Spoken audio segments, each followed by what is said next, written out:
Alright, welcome back everybody to the Vanilla Dynasty. This is episode number 4 of our new RP, Dynasty and King of the Castle. It looks like everything is working. You won't know why, because this is going to be a recording, but this is like the 4th or 5th attempt over the course of 2 weeks of trying to start this episode, because this dynasty is absolutely cursed. But aside from that, welcome in. What are we doing here? What is this? Well, this is a roleplay dynasty, as I said, that has a little bit of modding. So the way this works is usually I write some lore and I do some world building. I change the initial situation of the game, of the lore of the game, social, political, economical changes. For this dynasty is vanilla. I did nothing. You are creating the lore, and what you write about your nobles influences how I treat the different houses and how I treat the game and my own monarchs, really. So this is what we're doing here. We are role-playing our characters. I invite you to role-play your nobles. I'm going to do the same. I always try to role-play my monarchs to the best of my abilities. I don't make optimal choices. I don't try to win. I try to make a good story and try to follow what they would do. You know, even if that leads them to their death, like last episode. You're gonna know more about that in a second when I read you the summary for last episode. So yeah, I think it's more fun to roleplay. I invite you to do the same. You might also see a few little changes to the game here and there, because there is a modding community in our community that is, you know, applying a few changes here and there, like different portraits, different names to some NPCs. You'll see what I mean in just a second here. Aside from that, have fun. You can engage with the game however you wish. If you want to try to play to win, do that. Nothing wrong with that. I just encourage you to try to roleplay. If you type ! traits in chat, you're gonna see a link to a trait roller that can give you a little bit of an inspiration to get a starting point, you know, for your noble. If it doesn't work, then maybe a mod has to do it. That might be the case for some reason. Does it work? Yeah, I think I set it to mod only, sorry. But yeah, there you go. Okay, so before we get started now, I have a super short summary to read you of what happened last episode. This is provided by our summary master, That Which Lurks. Listen attentively. Previously, in the Vanilla Dynasty, in the reign of Monarch Mitcher II, the Jouster, who ruled from 972 to 974. The child of King Mitcher the Popular was elegant, witty, an excellent writer, and they knew how to wield their father's reputation to intimidate critics. The world was open to them. They trusted that by taking opportunities for easy victories and avoiding real challenges, they would easily build their legend. Excelling in tournaments was not enough. Following their subjects' advice, Mitcher II the Jouster threw the March's cutting-edge army against vulnerable Tavolin. The small country proved more dangerous than it looked, as its secret agents used sabotage to spread chaos across the kingdom. However, by methodically purging suspected traitors, Mitcher and their court regained control of the situation and secured victory, annexing some Tavalinese land to the kingdom. So yeah, Mitcher II was a very proud person, right? Called the Young Lion, and they wanted to win. They didn't want to prove that they were the best. They just wanted to win. They didn't care for a good challenge. They just wanted to win. And win they did against Tavolin. So in this game, in the lore of this game, a good chunk of Tavolin, like a northern part of Tavolin, has been incorporated in the kingdom. And some people have already incorporated that in their own lore. For instance, Kane has one of the members of his family being the sheriff of northern Tavolin. That's pretty cool. So yeah, keep in mind that the barons also have that to roleplay. But let's move on. The nobles lavished praises on the monarch. In truth, all three regions hoped that fanning the young lion's pride would lead them to their doom. The March persuaded the wizard to take Mitcher down a peg, but the wizard raised his price on a whim. The North roused the pagans against the tyrant of the prophecy, but a massive bout of conversions left the North a ninth region, deaf to old tales. And as you might see, the North has 9 faiths. The East, however, just promised the young monarch immortality. Mitra remained true to their vain self and walked into the Count's trap on their own. Addled by the onset of their lycanthropy and withdrawal from a royal ivy addiction, Mitra remained certain they were transcending mortality, even as the false ritual left their body, bursting into flames. Can we get a big round of applause for Lurks for providing these? Oh my god, 2 weeks have gone by and I would have had no idea where to start from. These are so important to me. Thank you so much, Lurks. Thank you so much. These are absolutely amazing. These are absolutely amazing. Thank you, thank you, thank you, thank you, thank you. And I really love how Lurks put everything together in the very end, right? So justifying the fact that Mitra ended up falling into the trap by not just saying, hey, this person here was super proud, so that blinded them. No. There was also their lycanthropy that probably muddled their senses, right, and their judgment. And then we had Royal Ivy, who was a huge problem in the palace, to the point that the monarch was ill at a certain point. So, really cool, really good job. Let me see what y'all are saying here before jumping into the coronation. I see new people. I see Reman. Welcome in and thank you for joining.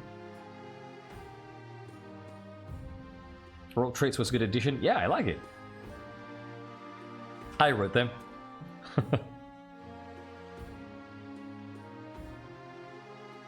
Where can one get the mods? The mods are not... people are probably already answered. No. So the mods are currently not out in the open because they're very unstable and buggy. So the creators don't really feel too comfortable sharing them to the public, but they're slowly working on making them better. New queen appears with blood-scorched crown. Yes, yes, you'll see it in a second.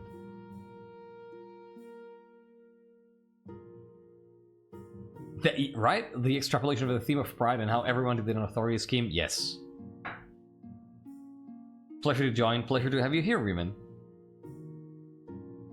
You're very welcome, Selenium. Yeah, if you have any other questions, feel free to drop them in chat and people are going to answer right away.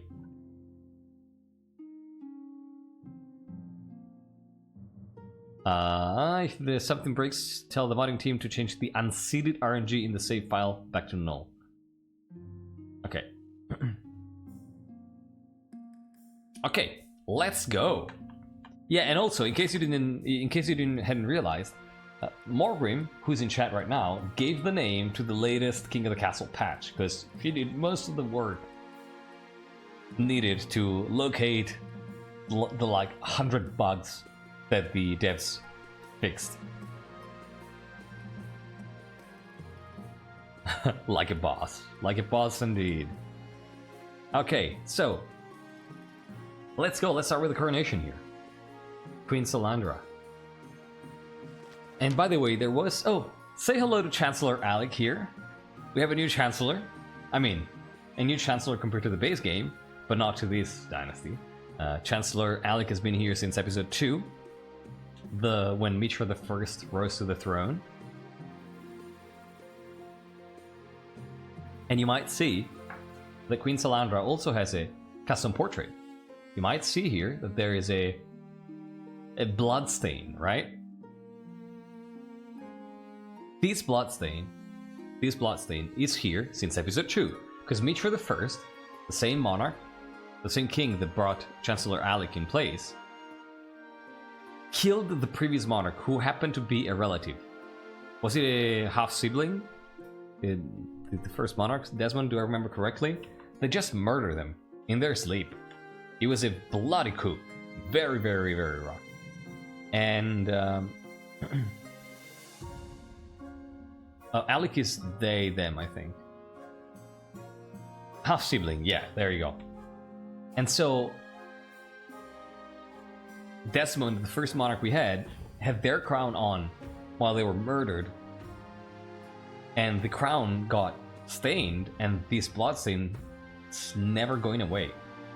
No matter how much they tried to clean it up, never went away. And Mitra just kept the crown, and his child did the same. Sorry, and Salandra, he's doing the same. Plus, the fact that now the previous monarch burned to crisp means that this crown is now also a little bit charred.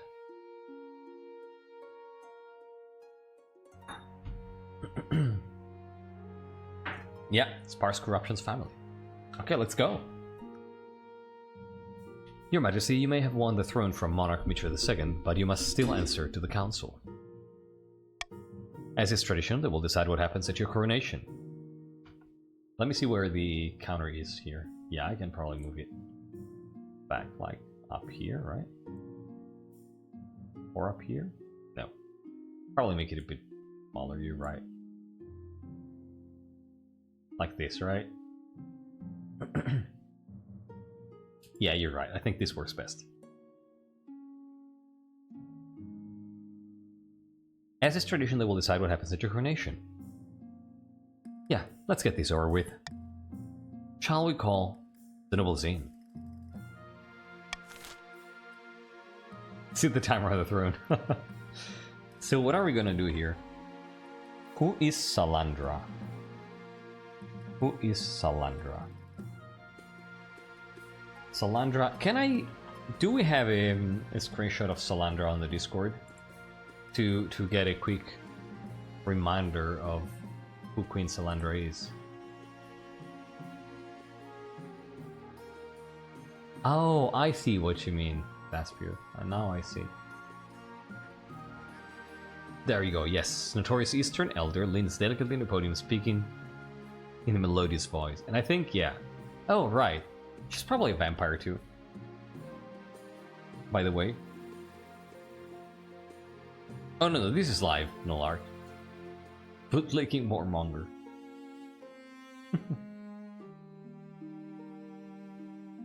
Ginge Plays, welcome in, thank you for joining, how are you doing? Okay. So, Salandra, I don't think we'd want everyone to wear black. Religious ceremony, not really. I think she'd probably vote for a sense of normalcy here. Saying, throw the queen into the river, right? Traditions are important and help give people a sense of stability. And it's not like running water kills vampires in this universe, so... Is count as eager to serve? Happy to hear that. Feel free to change your chat color appearance to that of your region. To help people know where your loyalties lie. I think I might want to drop this on the throne for real, actually. Because you can't see it there. There you go.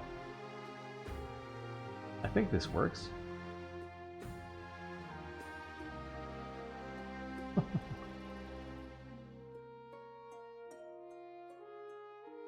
Yeah, this looks good. I think. Yeah, let's do that. That's silly. I like it.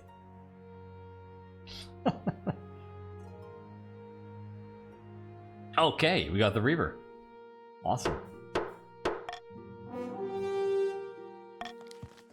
It is decided the queen will be thrown in the river. Let me get changed out of my nice robes. We'd established she wasn't one? Oh, right. Thank you. You're absolutely right. You're right. There was a thing that was mentioned in passing, and then we ended up saying no. Thank you so much for the reminder, Sora. The nobles pick you up and carry you out to the Treadwater River, hurling you into the shallow water with a cheer. When you climb back up the banks, soaking wet, the Chancellor steps forward and places the crown upon your head. Is it your imagination, or are some of the nobles stifling giggles? They're probably stifling giggles. Council introduction, let's see who we get here. Morgrim. Really? Events have proceeded exactly according to plan. The throne is ours.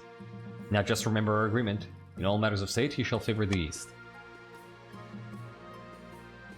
I think Salandra kind of agrees. The East is supreme. Very good. At least a part of the East, right? I think that Salandra has at heart a few very specific Eastern concerns, but not all of it.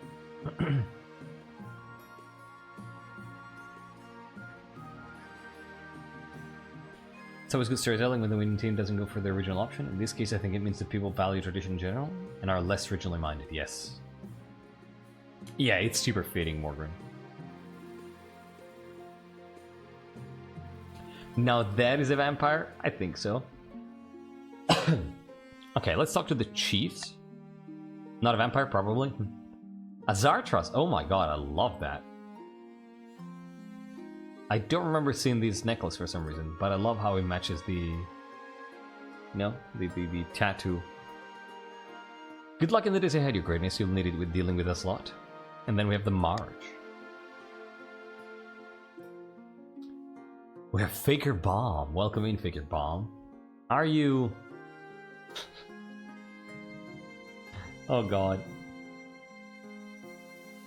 Do you have your own noble family? Hmm? Or are you a Dairon? Or are you a Dairon? Are you part of the Dairon? It's the Dairons, right? Who have the bagpipes. Or who is it? Electri? I don't remember. Yeah, it's Electri, I think. Hail and well met, your highness. Under your leadership, we'll whip this kingdom into shape, huh? And with that, the introductions are done. The council hall immediately fills with raised voices. Meanwhile, what do you think? Kiri, oh my god, it's been so long since I've seen you. Will she be a good little queen and do as she's told? Too early to tell, we should have a backup plan, just in case. Alright. Countess Lorelei Cava Hesperas is the one confirmed vampire I've noted. That's true, yeah. Yeah, I tend not to do accents, especially not today, that my voice is a little tired. Alright. Path to victory. Give a warm welcome to Spymaster Libeth, please. Very competent Spymaster. Your Majesty, the history books do not look kindly upon usurpers, unless of course they prove themselves worthy of the throne they have stolen. When you die, how do you hope the kingdom will remember you? This is a good question. Alright, coffee is over. Oh, it looks like Twitch is about to run some ads, so when they do, I'm gonna take a quick break, use the restroom, refill my water, and probably get a cough drop, because I'm starting to have a little bit of a cough here. So yeah. Expect a break before before we finish this event. Who is Salandra? One thing that I quickly wanted to mention was I think Kane delineated some interesting themes that have arisen after last stream. I took a few notes because I think they're very interesting, right? And it's some things that I'm going to try to keep in mind while playing, and that I encourage you to keep in mind. One is the bloody crown, right? We have misdeeds in plain sight, even when obfuscated, right? Like, so here we have a bloody crown and scorched one.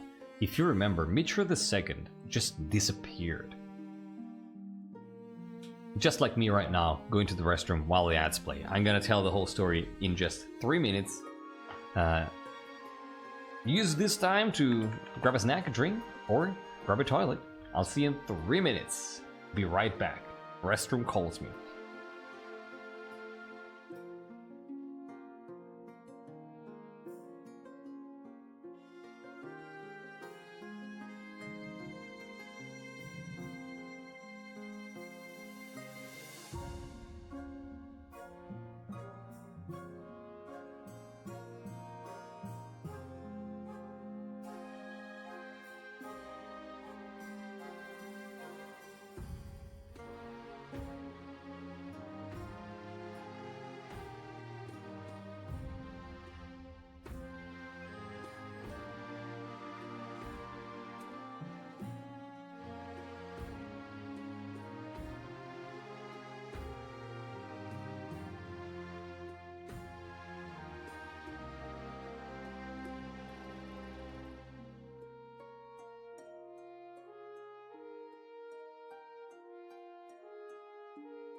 Welcome back, everybody. Thank you so much for sticking around. I see a conversation about marking RP in chat. It seems a bit restrictive. It's, you know, it might seem a bit restrictive, but we've had like this comes from years of experience, right? We've been playing this game for almost 3 years now. And unfortunately, we've had situations in which people were role playing, and it wasn't very clear if they were addressing other characters in kind of an aggressive way or other players.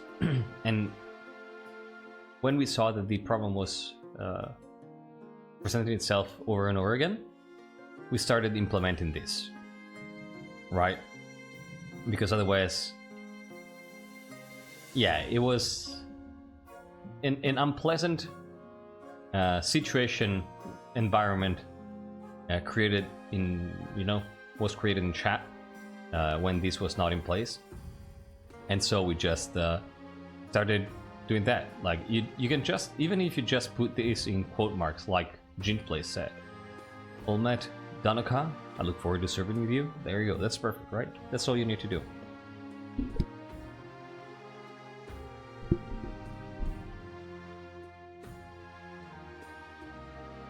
Thank you, Figure Palm. I really appreciate it. Like, it's not an arbitrary decision. Unfortunately, it comes from bad experiences that we've had in the past. And I appreciate your understanding. Thank you.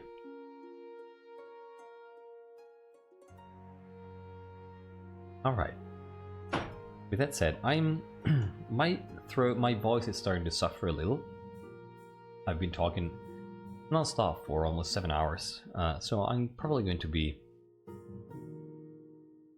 using a little bit of a lower voice. It's going to be ASMR Kaji here. Let me know if you can hear me correctly. This might get in the way, but I don't think I can shout much, unfortunately. So what I was trying to say earlier is that oh no, I've hydrated myself plenty. It's just that I'm not used to talking this much. Wait, what's that? Thank you so much for the follow, Solbulin or Salbulan. I don't know how to pronounce your name, but thank you. I'll do the best I can, Sora. So we'll talk about that later, Nolark, like tomorrow, if we even get there. So the previous monarch, Mitra II, was killed, right, in a fake ritual to become immortal. But people don't know that. This was a secret ploy, and to most people, the monarch just disappeared. Right? There are probably rumors of what happened, that the monarch was last seen in the east or whatever, but it's just rumors. So this person here steps up, Queen Salandra, takes the crown, even surpassing the heir, right? Mitra II had a daughter, Mitra III, which was supposed to be the rightful heir. Hey, Fully Kitten and Solvolin, thank you so much for being here and for joining. So why didn't the heir get the throne? Well, that's because we have very influential royal advisors, which is one of the themes, right? So the spy master here, Libeth, was proved to be better than the Gaunt of Tavalin, which is insane.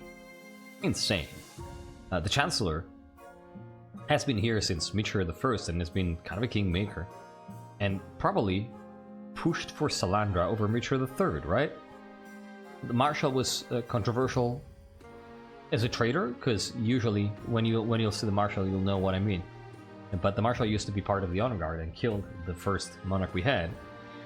But after the war with Tavalin, even the Marshal became too popular with the common folk and with the soldiers. So we have some very popular and capable and important advisors that contributed to putting Salandra on the throne instead of Mitra III. And I think this is very interesting.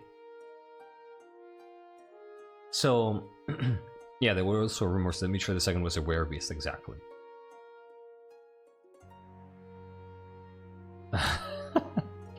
Amy, that sounds like something Arl the Great would say. So I think that Salandra here, being the very discreet individual and the schemer that she is probably going to try to be a peacekeeper, right? Like, we have some newly conquered land, and she wants to be as inconspicuous as possible. Unlike Mitchell the First, who had something to prove, just nothing to prove. She's just been chosen as the best option for the kingdom in a power vacuum.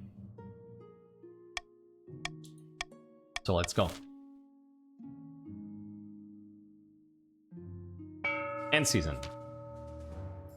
Yvette, the Saint Winterlili's bloodline, well-known marcher Hellion, stands before a blazing hearth, yelling at full volume, which I'm not gonna do. Whenever the Barons of the March back down from a fight, never. I know you'll do whatever it takes to put me, your rightful queen, on the throne. Yvette is the Baron candidate here, claimant rather. Barons of the March, what do you want to do to put this person on the throne? Do you want to try to modernize your army, which has already been modernized, to be quite honest, trying to lower the Ardeas people's military? Do you want to use propaganda against Queen Salandra, trying to lower stability? Or do you want to try and acquire gunpowder, trying to lower authority? Definitely Buncle, but it probably ended up being queen in the end, right? Is it gonna be modernization? Do you want to modernize the army even further? We've had it like two or three times. Any barons who have not voted? Any barons who have not voted? This is your time to do it. We have 3, 6, 9, 12 barons, and 3 barons have not voted. 3 barons have not voted.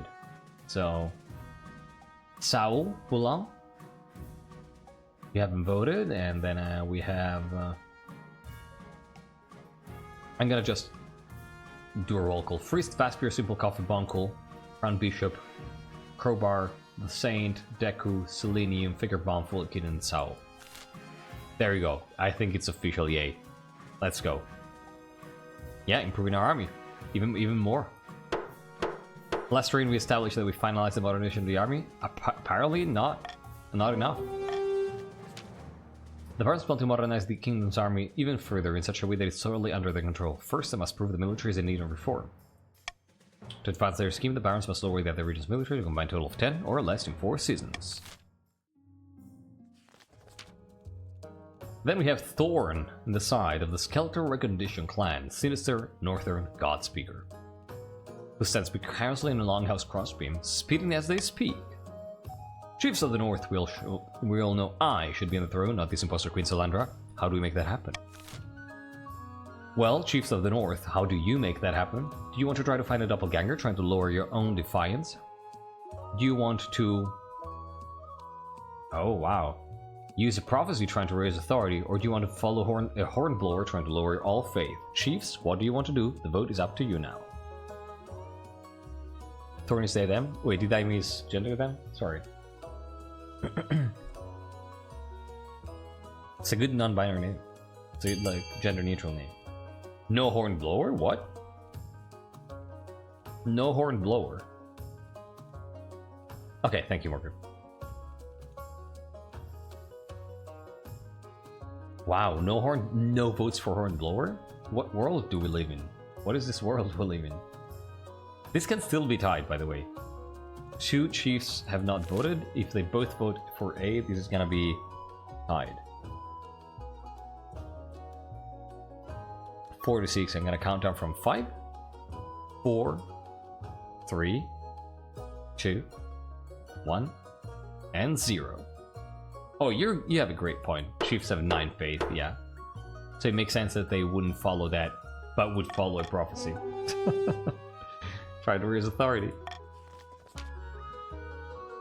Oh, you swapped it. That's a great name. Hornblower is a tactically unsound decision, yeah, but we tend to take decisions not from a tactical standpoint, but from a narrative standpoint around here.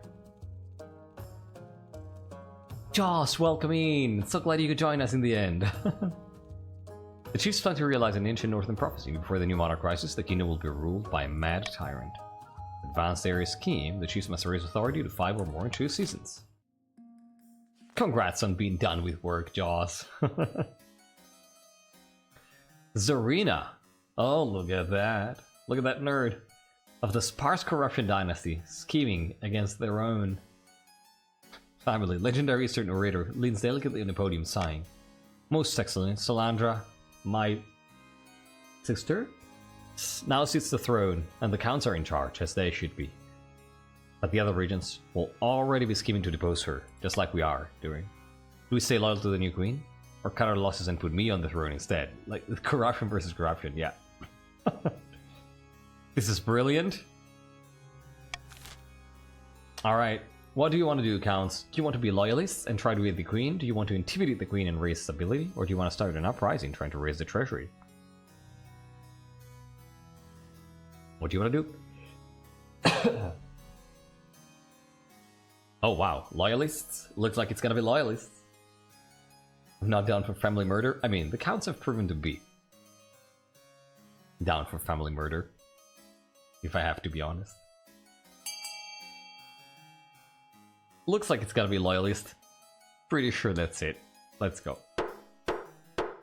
We have like, yeah, wow, perfect split. How do we manage to do this? That settles it then. Long live the queen, aka my sister. May she bring glory and honor to the east. But we can always change our minds and rebel if she does things that we're unhappy with. Alright. Scheming sister, no fucking way. I didn't know.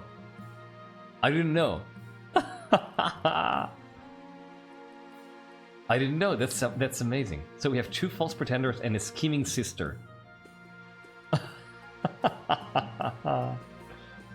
This is great. This is absolutely great. Wow. Wow. So Zarina actually wants the throne. I think it's gonna be reverse voting here. Yeah. And beware, because I'm not gonna tell you when that happens. The lore is huge. That's what we do here. Oh, I think I've seen these events already. Not efficient. Itching for a fight.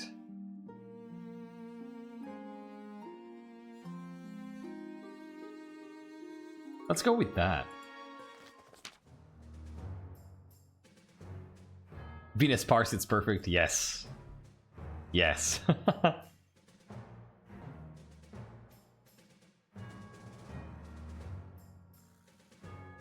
Oh, that's a good point, Amy. Baji of Terror, welcome in, thank you for joining. How are you doing? Your Majesty, we in the March have finished a complete reorganization of our new army. It truly is a powerful beast now. Yes, very lovely. Moreover, I was hoping the Crown might be willing to host some military exercises. The soldiers are restless. You want me to start a war? We just need a suitable campaign to whet our swords and spears. An unblooded army isn't worth its salt, I say.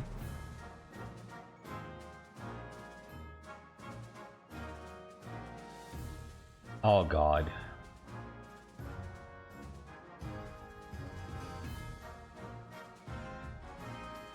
I think she might want to say no here.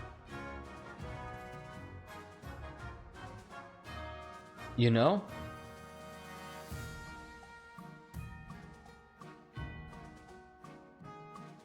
Like the idea of the mercenary companies would probably suit her well.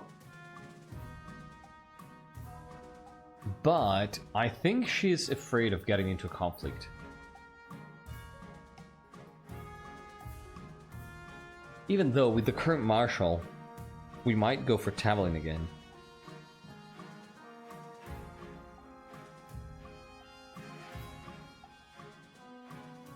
Let's see what the council thinks.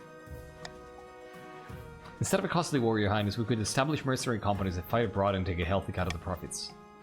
Or if Your Majesty wishes to gain something more than gold, we should use our might as intended and make inroads into Tavolin. His meager army will surely be no match. Marshal Karya, welcome in. I love Marshal Karya. She's so cool. So cool. stop kicking Talon while they're down, that might be a good moment to do it. You know? Huh.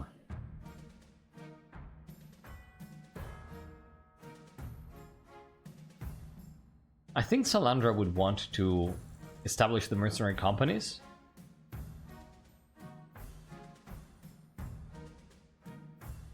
Because, like, the only thing she's afraid of is if she doesn't give them an external enemy, they're gonna find an internal one. So I think she wants to establish a mercenary company, but it would be absolutely down for Tavalin. Like, I think in order of preference, it would be A, B, D, C. And I think she is going to express that preference. And see what the nobles think. Talons are weak. Let's get them. I mean, they are, right? Because we conquered a bunch of land from them.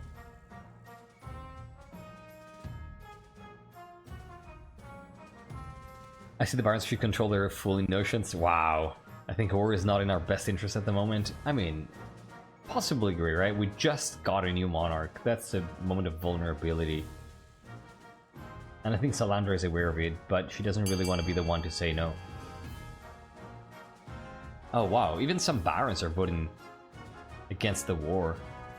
Crowbar Lamb, Bonkel, Vaspier. Oh wow, even Vaspier. 13 to 10, this is actually quite close. Yeah, this is an interesting split. I like it. And the chiefs seem to be the only ones who are going against the exercises. I'm gonna count down from 5 here in case some people want to vote and tie. Look at that, 13 to 11. Counting down from 5, 4, 3, 2, 1, and 0. Let's go. You give royal assent to the creation of new mercenary companies owned by the barons of the marsh. These companies fight in Ashmead and other lands where wars are plentiful. Everyone's satisfied. The barons get their exercise and you get a portion of the blood money. What could go wrong? Wasn't expected to be called out like that. I watch you. Just in tournament. Your Majesty, the barons of the March have invited you to just in tournament. How delightfully rustic. I'd love to attend and support tonight. That's great. The Chancellor inclines their head politely. It wouldn't be my ideal day out, Your Majesty, but I'm sure you will have a marvelous time. There. I think Salandra understands the diplomatic importance of that. And finally, Honor Guard. One evening. No, definitely not Lurks. One evening, you're sitting up in bed reading some paperwork when a filth-encrusted peasant wanders into your bedchamber as bold as brass. Hello, your Madge. Glad I finally found you. This bloody place is a maze. Smart if I take a seat. Yes, I do mind. I'll stand then, no problem. Listen, I got a bloody great idea for you. It's Johnny. It's freaking Johnny Horsewheels. What if you chop the legs of horses and replace them with wheels? Boom! Faster transport! Before the peasant can explain further, your marshal bursts into the bedchamber, sword drawn. Your Majesty, I'm sorry I didn't come sooner. I have no idea where the palace watch are. Do you want me to kill this intruder? The inventor of car? A 4-horse car?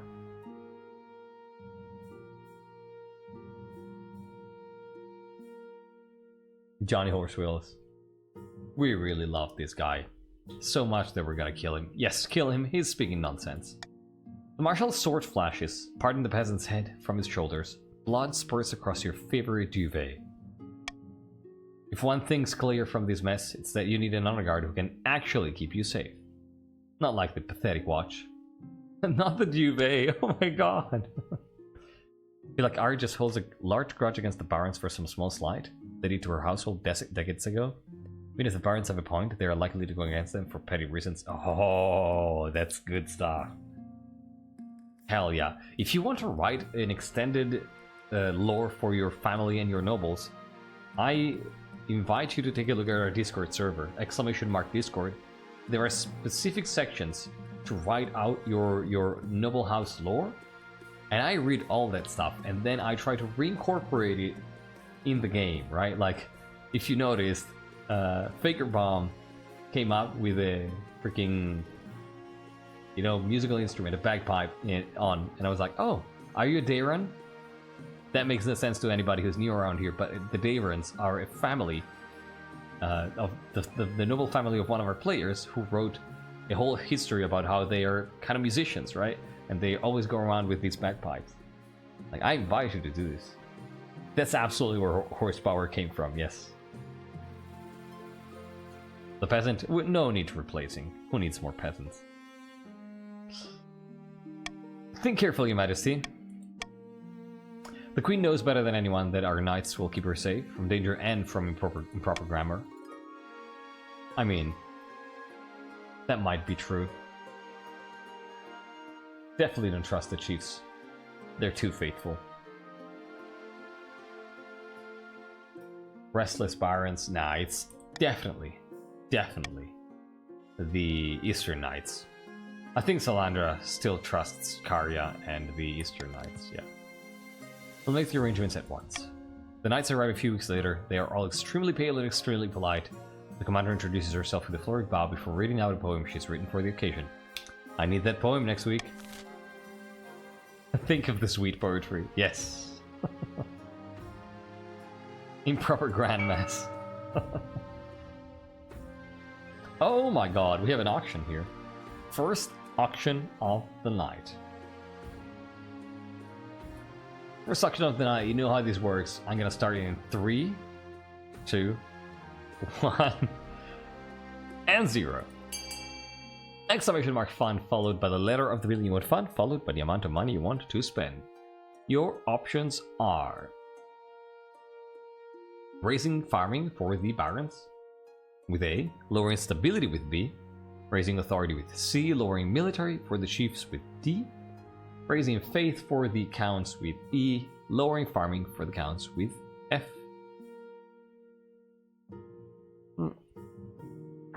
Oh god, Electri. Electri, you have 2400 gold. 2400 gold. 20 seconds left. 20 seconds left. Spend your money. Spend your money, everybody. 10 seconds left now. I'm gonna let you know. There's 5. 5 seconds left now. 5 seconds. 5 seconds. 2, 1. Boom. What happened? Oh my god, DNA. That's funny to say. D and A. So we get lowering that military with a stadium from Decadranil, and then raising farming with an aqueduct from Amy. Amy trying to improve the conditions. Wow, why did you do that? I want to know. Good stuff. Oh right. Because you want to see things grow. The reward of prosperity, the favorite competitor. Let's go with this. Sparse corruption. How many corruptions are there around? Your Highness, merchants are visiting the east from as far afield as Valimir and Atesh. Our quarterly figures are stunning. Ah, merchants. Yes, I agree, but there is a small price to pay for the prices they pay. Your Highness, these eastern economies has an audacious idea for all this wealth. Call it an experiment. We give the peasants gold. That's... I don't need to hear more than that. Oh my god. I love that it's sparse. Who says that? I love this. Seventh Tigas, what are you saying? That we should hand out cash for nothing? That makes no sense to sparse corruption. With respect. How is that different from counts receiving fees from their serfs? It's completely different. Your Highness, this lunacy cannot possibly be considered. Let me veto this. Great. Yeah, that's all I need. I mean, I'd definitely go with financial stability in the capital to celebrate the Count's success. Yeah. I'd definitely go with that. And we're definitely not implementing that. Not in the East, for sure.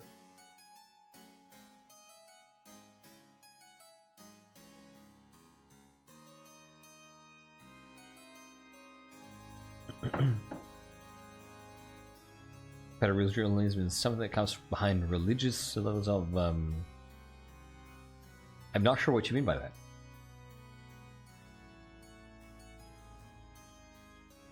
They're both intrigued. Not on my watch.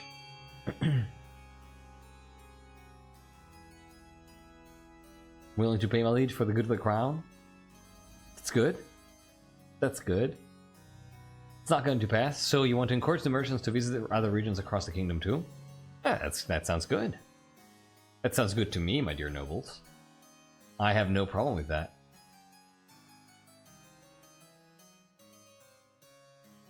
Oh, I see what you mean now. Thank you, Lurks. Yeah, let's go. Let's go. Lemon, of course I can show you a character portrait. There you go. Blood and stars, but those are our merchants. I love this car. It's tough for the counts to give up some of their monopoly. But as the merchants extend trade routes across the kingdom, the other regions quickly feel the benefit.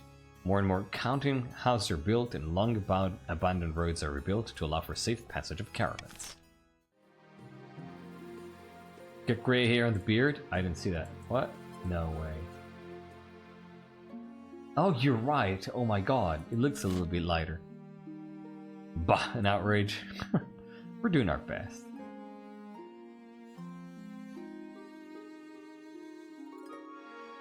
Favorite competitor. Let's do that. The barons have assembled upon a jousting field, watching from tall stands. The place is buzzing with excitement. It's called Agent. Welcome one and all, we have a most thrilling guest today. Cheering erupts and the nobles stamp so hard that the stands tremble. Your Majesty, the highest ranked knights of the tournament are applying for your favor. First is Baron Crowbar Lamb the Cunning, who won every bout last year. Some claim that he cheated, but surely they're just jealous. Second is Baron Bonkel II. No one thought he would succeed this year, but he obviously trained hard. People are calling him the underdog. No way, dude. The Ashmounts again. Last is Chief Ephra Bulbizar, the interloper. A surprise foreign contestant, but he qualified nonetheless. So, Your Highness, who will you favor? Oh, God. I kind of wanted to favor Crowbar Lamb, but now that Bonkel is in there... Oh, God.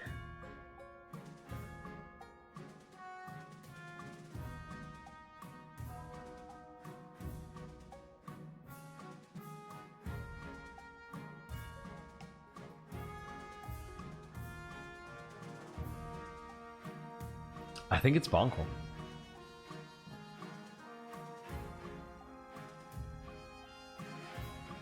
Just due to the family. It was not great jousters, not great riders, but they have great horses, so we're gonna try to bet on this guy. To favor. You beckon him forward and affix the ribbon to his chest. The crowd cheers as he rides to the starting post. We're going to clap politely. Bonkel II bows once more, and the bout begins. Underdog but over horse? Yes. Chief Ephra is his first opponent. Their horses stamp as the two jousters glare at each other across the field. Have at you! Pretty please? The jousters gallop towards each other. Ephra Bulbizar catches Bonkel II squarely in the chest with his lance. Is he gonna die? Slowly, painfully, he topples down to the dust. The gods are good! Victory! Chief Ephra Bulbizar goes on to win the day, claims a hefty cash prize, and is on track to win the entire Justin Championship. Baron Buckle II carries on bravely competing, but the Baron's muster that your so-called favor is nothing but bad luck. That's not a good look for us. That's not a good look. Majesty, it's important you find his pals sooner rather than later. Well...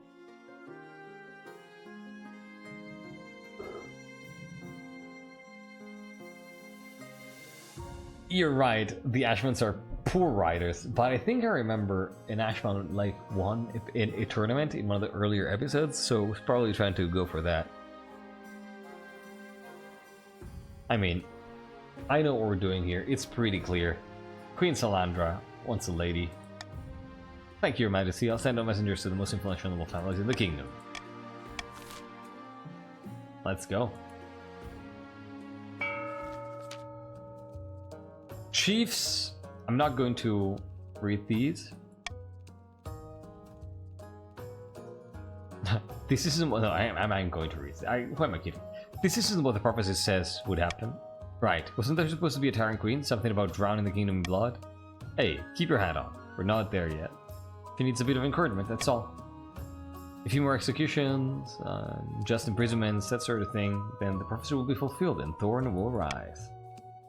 Chiefs' aim is to raise authority to at least 5. Sleeping Snap, of course I can do that.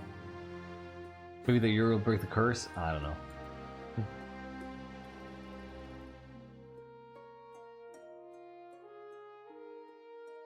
Where is Sleeping Snap?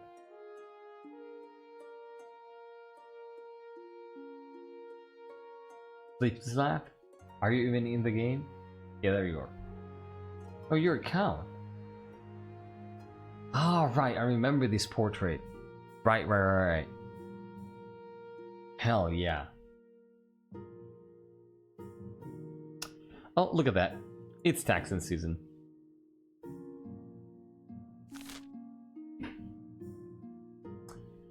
What do we do here? Do we just tax everybody? No, I think we just stick to this, right? I think that Salandra wants to keep everybody nice and yeah.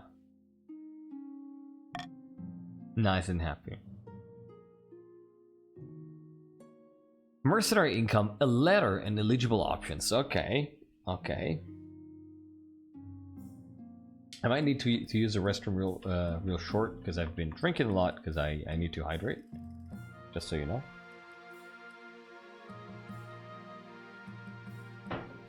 I think let's do...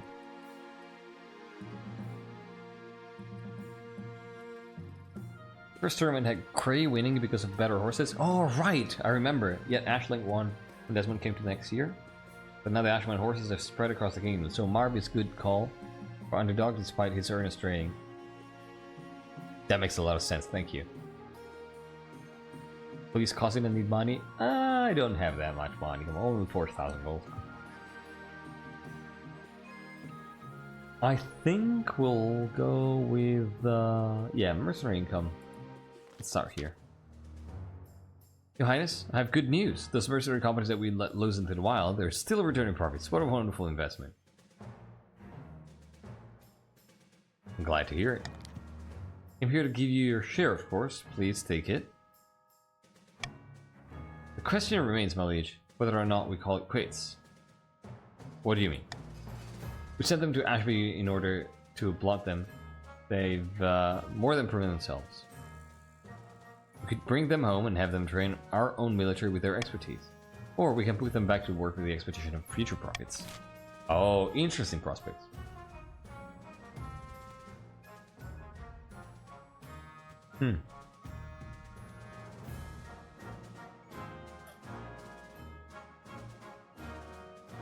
I think I probably want to do Monarch's vote with maintaining the mercenary companies as they are. Right? Like they can train a little bit longer and maybe some problematic individuals will get out of there. Yeah, let's go.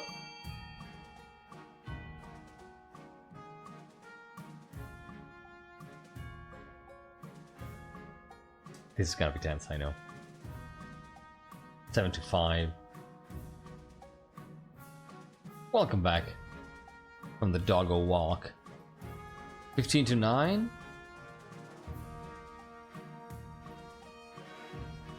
16 to 10. 17 to 10. Okay. 17 to 12. Never mind. There's a little bit of catch-up thing here. 17 to 13. Oh my god.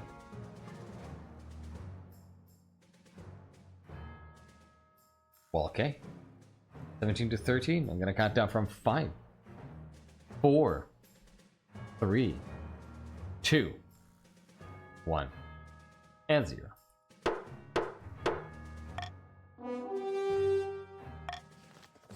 Unfortunately, not all mercenary companies obey their summons. Many are now leaving well from the gold they've earned, thinking they'd be better off on their own. Your letters go unanswered. Eventually it's clear they no longer answer to you or the barons, nor will they be sending you any more profits. That's not great. That's not great. Let them stay at it, yeah. Prophecy in shambles. Hey Dasha. Eligible options. I found 3 potential matches for you, 1 eligible young woman from each of the kingdom's 3 regions. Let's go.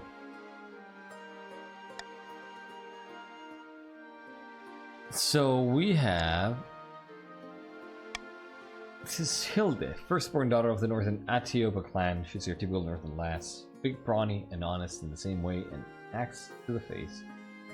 He's honest.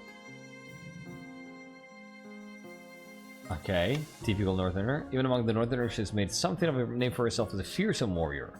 People say she nurses a grudge, though. Okay.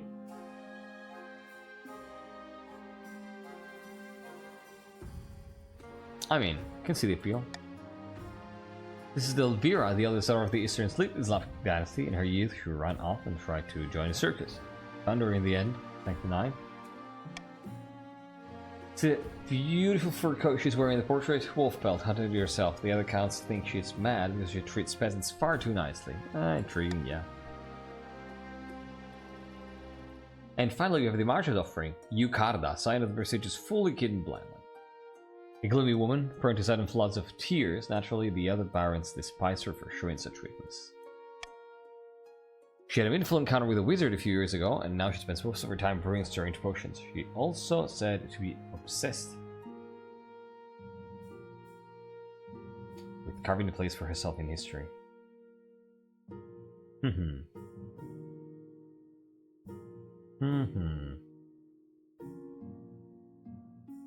Sounds like a laugh. Okay, what do we think?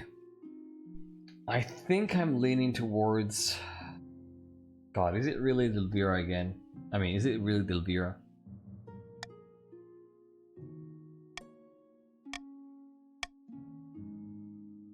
Wolf pelt hunted yourself. Other counts think she's mad. Peasants too nicely. Let me see Hilde again. Here's some warrior, please. She nurses a grudge. Oh, it might be this one.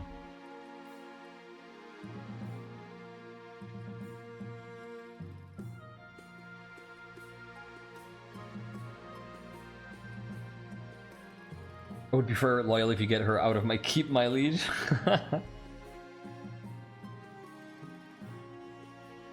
The March one looks nice.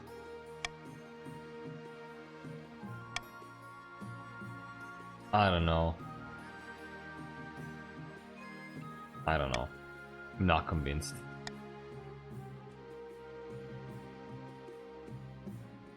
I think it's either the north or the east. I think it might be the north. Yeah. Excellent. I'll make the arrangements. Great, thank you. And now we have a letter. A letter has arrived from Baron Bonkel II, Your Majesty. Your favorite competitor from the Baron's Justin tournament, if you recall. Was badly injured in the final bout and had to pay an expensive physician to treat his leg. Nobles across the kingdom have raised concerns about the safety adjusting. They're worried the fan will become even more dangerous. Okay, you gotta vote here, y'all. Can ignore the safety concerns. Oh, I wish I could pay you to do that. They're gonna ban Justin altogether. I wish I had a veto.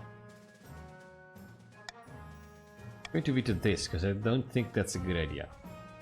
Ban Justin altogether.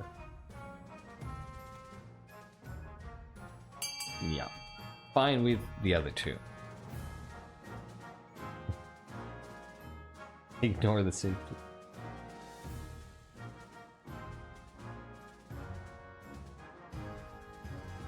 All right.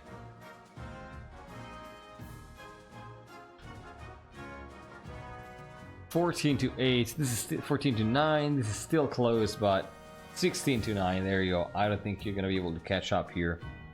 17-9. That's to 10 actually. Looks like we're gonna ignore the safety concerns. Fantastic. Ignore the safety concerns. As the barons slap each other on the back, the chancellor looks pained. Thanks to the council's decision, visitors flock to the marsh to witness such a thrillingly dangerous sport. The marsher economy booms. Hell yeah. Hell yeah. So I'm gonna be ending the season here, and then probably running some ads and use the restroom, because I really need to use the restroom. I'm gonna end the season here. Oh, I'm gonna pick this, and then go use the restroom. What do we want to do here? Oh, we're absolutely going to spread the corruption here. Absolutely gonna spread the corruption. Yes. Absolutely. Polish problem. Royal wedding. Justin Fever. Right on the border with Ashmead. Well, this is a great place to joust, right? On this ridge of this mountain. Ah, fantastic. I'll leave you to this while I quickly get to the restroom, alright? So.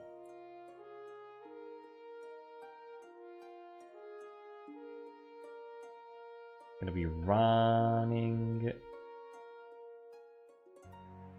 3 minutes of ads. Alright, I'm gonna be right back, so go grab a snack, go grab a drink, go hug your toilet. I'll see you in 3 minutes.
Alright, welcome back everybody. Thank you so much for sticking around. It is time to take a look at this jousting fever.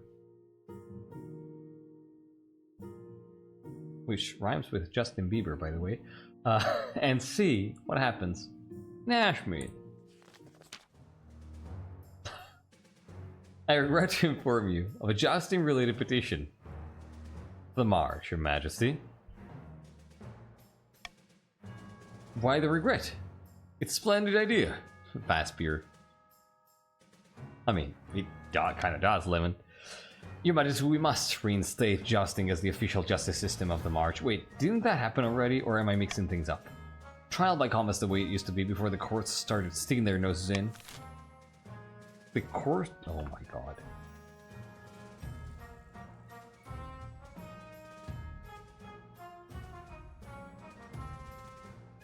I'm not gonna donate on this. I'm not going to donate. I think refusing is better, but I'm definitely not going to donate. It happened to Desmond, right? Yeah, I think so. But we tried plenty times to revoke it, I think. That's a good point, yeah. So they're kind of trying to push to reinstate the thing that Desmond had put into place. Right, that makes sense. A way to presumably lower the amount of parents. That's a very smart way to see it. 6 to 14. Wow, this is 7 to 14. This looks overwhelming to me. 8 to 14. Wait, maybe 9 to 14. Maybe not. Maybe not. If Justin Bieber had a Justin fever, then it would be 9 to 14. If anybody else wants to vote for A, this can still be tied. 10 to 14. Look at that. I'm gonna count down from 5 here. Last few seconds to vote, so vote to make it a tie if you want. Now or never. Counting down from 5, 4, 3, 2, 1, and 0.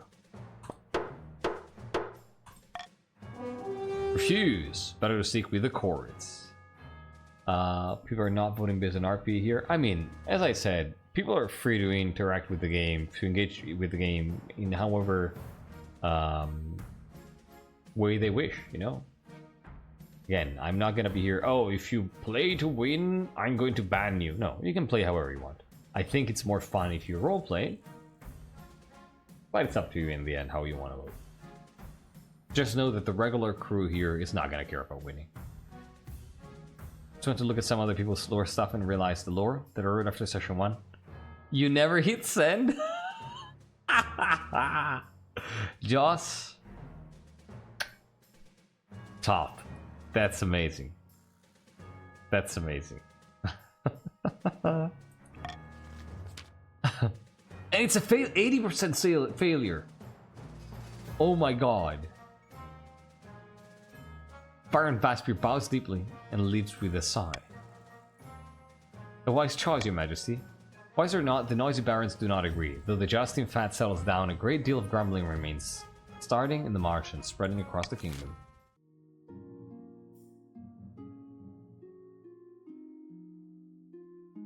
Vaspier is unhappy, but what's new about that? I mean, that's the perfect result, honestly. Let's go with the royal wedding first, I think. Yeah, let's go with the royal wedding. Your wedding to Hilde is naturally the talk of the kingdom. For a week and a day, the capital is one giant party. It feels like you're the only one taking part, but soon enough you're standing in St. Bertrand's Cathedral with Hilde at your side. Do you take this woman as your lawfully wedded wife? Those XCOM chances. I do. Then I pronounce you queen and wife.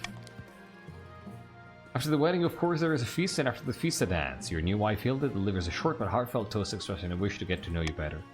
By the time you find yourself alone with Hilde, it's past midnight, and you've never felt more tired. I miss the north. It's too warm down here, and people twist their words. They don't mean what they say. What do you mean? Everyone down here speaks in circles, insulting each other without really insulting each other. I don't know how you stand it. You get used to it. I suppose you were born into it, weren't you? You had no choice but to get used to it. After finishing the last of the wine, you head to your separate bedchambers. It seems your wife is happy to take her time getting to know you. That's okay. That's okay. We'll win her over at some point. Oh, by the way, did we say hello to Archbishop Deus?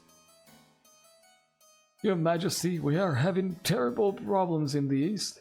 The people have lost faith in the night god, and churches are being left to crumble. Have a good night, Shiny. See you tomorrow.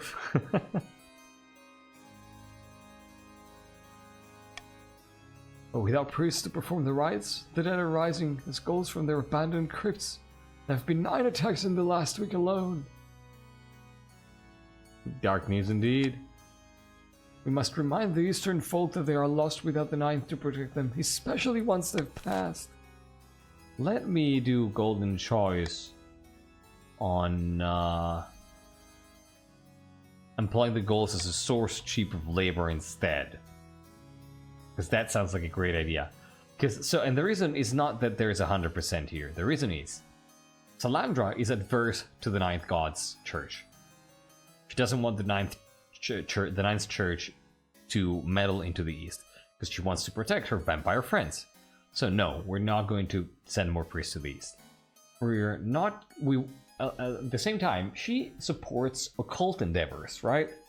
So if people need bodies to create horrible monsters, she doesn't want to cremate those bodies because some of her friends might need them. Same thing, ghouls might be useful to some of her friends, so she doesn't want adventurers to eradicate them. So she's going to pay the nobles to employ the ghouls as a source of cheap labor. So if you want to get some free money, push for D. There you go. Very easy. Very easy. Funniest thing is, in another game I played with my friends, that house is a die-hard supporter of the Barons. This is just me making things balance. Free labor, sign me up.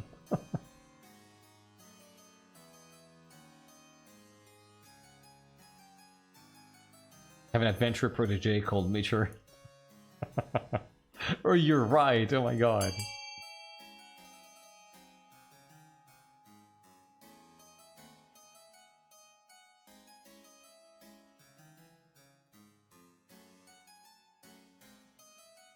Fantastic. So, if you want to get some free money, go for a D. This is an issue of security. Remove the ghouls. Oh, they're fine. 19. Gonna count down from 5 if you want to vote for D and get free money. 5, 4, 3, 2, 1, and 0. At least the ghouls won't complain about stuff like peasants, right? Imagine if the game today with Sam had been with ghouls instead of peasants. The most ingenious Eastern merchants set their minds to finding a use for the walking, snarling, biting dead. It proves difficult to teach them shoemaking, and embroidery is a complete non-starter. In the end, the best use of ghouls turns out to be chaining them inside a giant wheel and using them to power a mill. They're slow but tireless. Who cares if a few farmers get bitten once in a while? It's just more ghouls. Of course, the Archbishop decries it as an abomination and an offense unto the Ninth, but he says the same thing about tea on Wednesdays. I hope you didn't drink any tea yesterday. I did. Amidst dark and foreboding forest, the small squat castle stands to watch over the march border. There, at the end of the kingdom, a plot is hatching. Ha! The kingdom's militaries are in shambles. Those pathetic weaklings couldn't fight their way through a field of rabbits. I mean, your military isn't doing too much better. I've drafted the reform proposals as planned, and the council will be more than happy to follow our lead.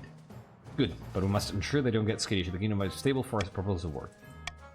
Next stage of the Baron's scheme, they must raise stability to 5 or more. It's easy. Easy. What is Dez's stance about pineapple on pizza? Heresy. Absolute heresy.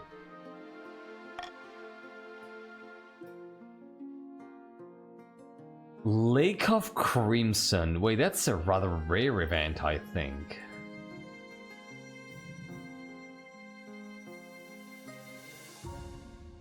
Invitation, first of all. Lemon. Your Majesty, this year will be holding the Winter Feast in my clan hall. It would be an honor if you could attend. Of Of course, I look forward to it.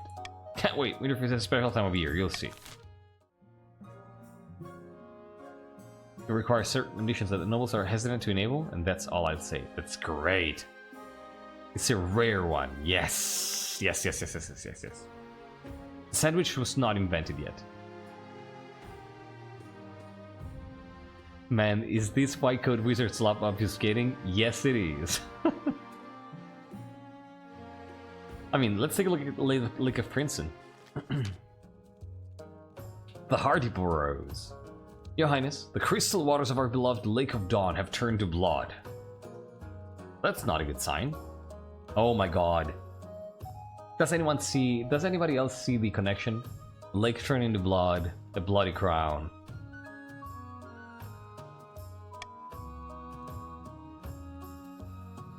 Foolish stories speak of the pagan flesh. Oh my god. Foolish stories speak of the pagan flesh feaster god, Charlie.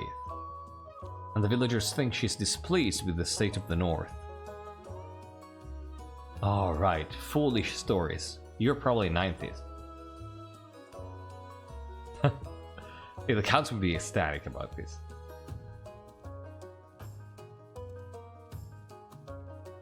What's wrong with the north?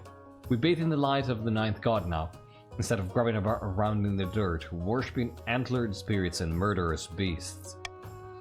How devoted can you be if your famous lake is full of blood? Alas, some still cling to unholy beliefs. Your Highness, we must deal with this swiftly. Okay.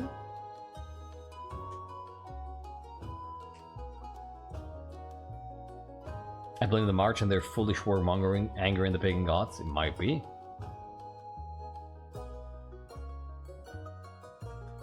Drain the lake and use the blood water as fertilizer. Claim the water is a miracle from the ninth god. Send priests to cleanse the waters. You know what? I'm going to give you more gold to drain the lake and use the blood water as fertilizers. There you go. I don't want to give credit to the ninth. Let's drain the lake. Let's just do it. I'm going to sponsor this endeavor. 8 or higher. Wow. A wise idea, my liege. Well, thank you, GGPlays. Right? Salandra really doesn't want to favor the church in any possible way.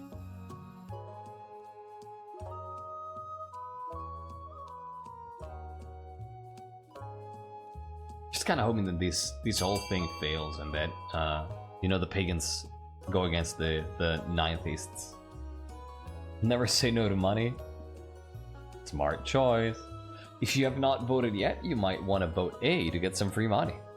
I gotta count down from 5, 4, 3, 2, 1, 0. Think Salandra is Ryan's favorite monarch now? I mean, how public is Ryan's group? Do you think Salandra would know about them? Shame that the other counts can't totally drain the lake by themselves, you know? She's probably saving a few gallons while they're draining it. She's probably shipping a few barrels to the east. When capital engineers arrive at the Lake of Dawn to get the work, the peasants they enlist to help are not happy. No one wants to spend their days transporting blood, even if it's from a beloved landmark. Ah, that's a good point, Morgrim. Yeah.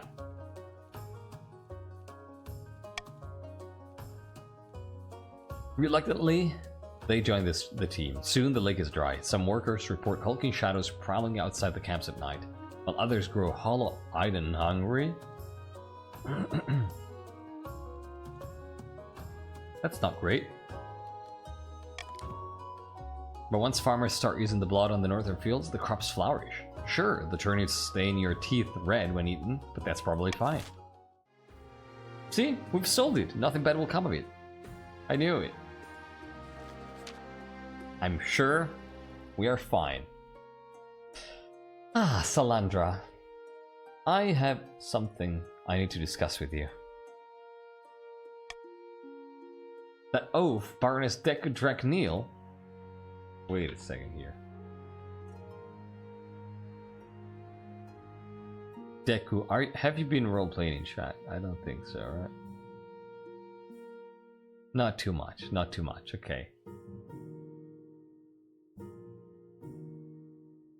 Yeah, not too much, not too much. That's fine, that's fine. Just want to know if this was coherent with the thing. Has challenged my honor, calling me a coward only fit to fight training dummies. I must regain my honor by fighting her at once.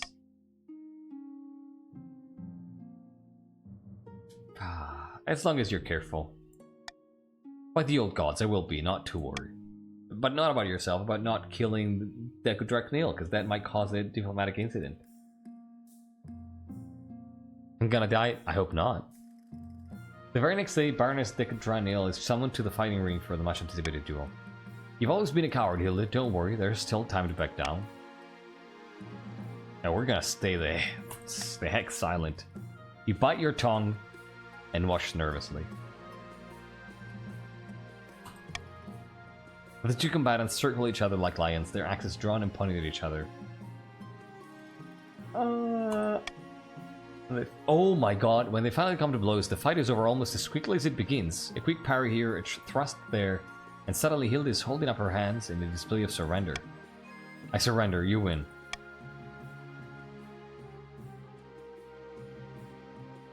Wow, better luck next time, dear wife.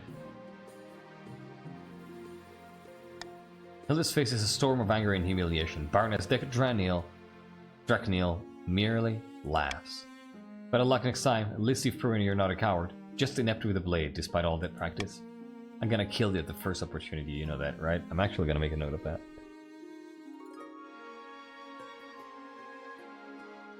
For insulting and humiliating my wife. Yeah, cool. Kill. Salandra is quite vengeful, I'd say. Oh my god, did this pen really run out of ink now? After years I've been using it? Wait, this might be a historical event. No, it's still writing. Oh my god, I've been using this pen for like... I want to say...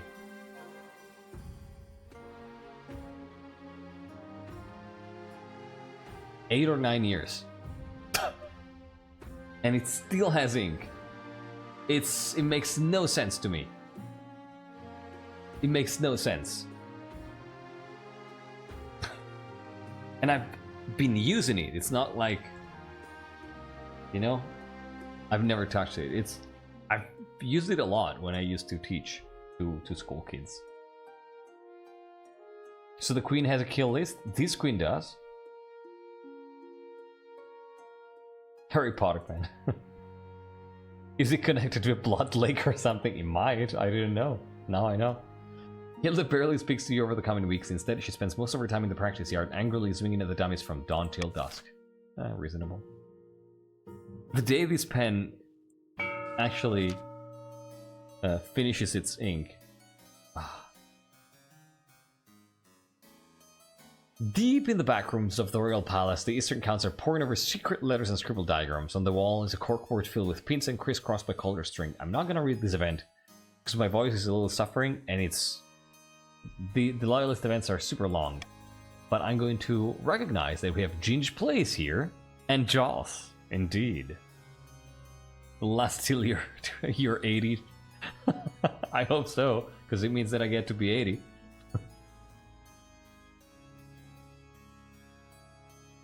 Look at that, same dress here.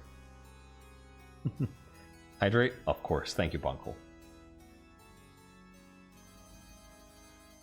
Matching clothes club? I mean, I love that, like, it's both the clothes and the hat.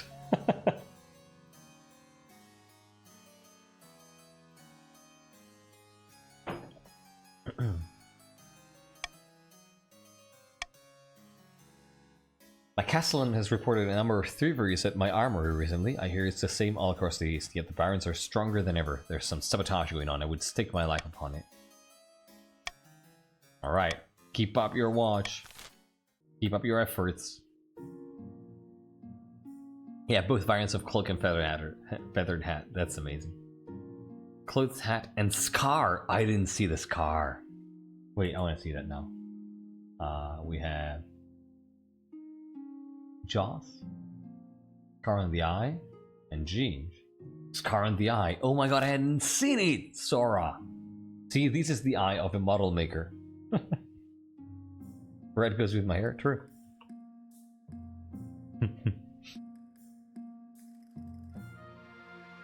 Wait, what's the Bloodborne fans come from?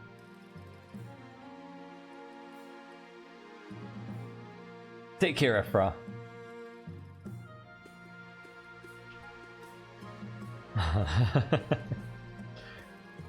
We have... Oh, character designs, I see. I thought someone said something that, you know, referenced that. Auction time, I'm gonna start it in 3, 2, 1. Bing. Exclamation mark fund followed by the letter of the building you want to fund followed by the amount of money you want to spend. The count as a whole have very Bloodborne vibes. I mean, they kind of do, that's true. Your options are raising military for the barons with A, raising stability with B, raising authority with C, lowering stability with D, raising faith for the counts with E, lowering farming for the counts with F.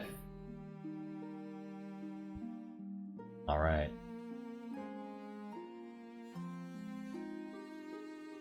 I'm gonna let you know there's 20 seconds left in just a moment here. 20 seconds left. Boom. Can I wish the Eastern Close kept the cup from the later footage? The earlier footage we saw, though? Which one? Which cup? Wait. 10 seconds left. Come on, spend your money. 5 seconds left. Spend your money. What happened? A and C. More military for the barons. Really? They're really keen on modernizing the army. Look at that. Electri and a bunch of others with the fortress and Deutsche Peste and others building a monument in the north. I love forts. There you go. A horrible haunting. Oh wait, I didn't catch your answer, by the way, Amy, about how public the Order of the Green Lady is.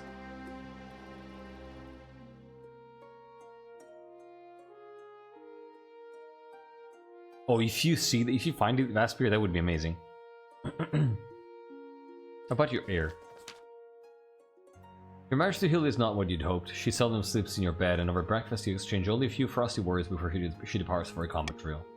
The last thing on your mind is procuring an heir, but the needs of the kingdom must prevail. So, we need an heir.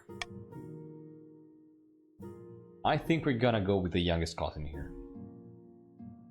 I think Salandra wants to keep things in the family. Yeah. Easy peasy. And then we go horrible haunting. During a meeting with the Council of Nobles, a promotion erupts as Chief Komor Kitsuda II lets out a piercing scream.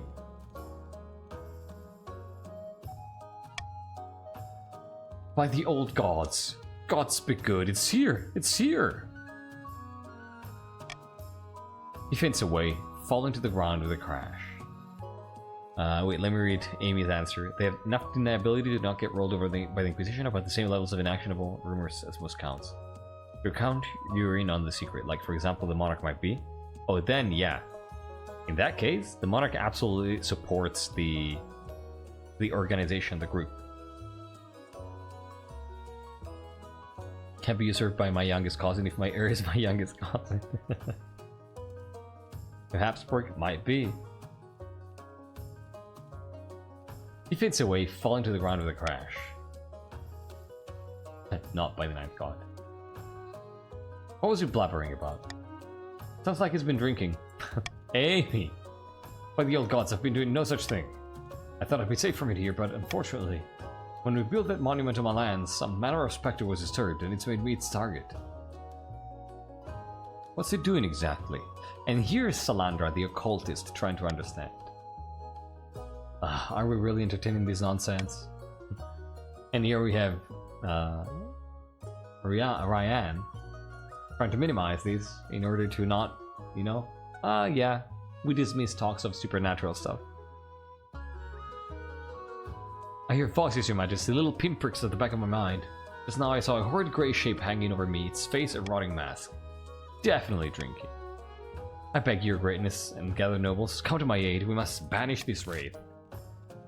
Okay, what do we do here? We're not going to send an Inquisitor. We're not going to send an Inquisitor. Very clear agenda on the part of Salandra.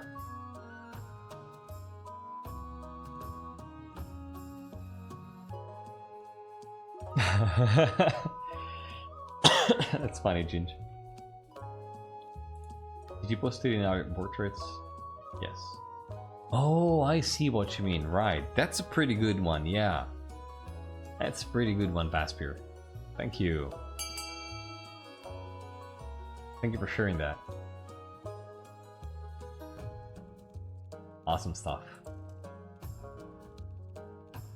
So what's happening here? Research land or ignore the situation. 8 to 11. Ooh. This is actually close. 9 to 11. Right now, ignore the situation is winning, but it can be tied. It's 10 to 11. It's all up to you, my dear nobles. You can tie it, or you can confirm C. 11 to 12. This is so close. 11 to 13. I'm gonna count down from 5 here. If you have not voted, vote now, because this can still be changed. 11 to 14. Counting down from 5. 4. 3. 2. 11 to 14. 1. And 0. For 11 to 14 it is. Ignore the situation. Gods be good. Why does this confounded council never take chiefs seriously? Storms out. Ryan laughs behind her hand.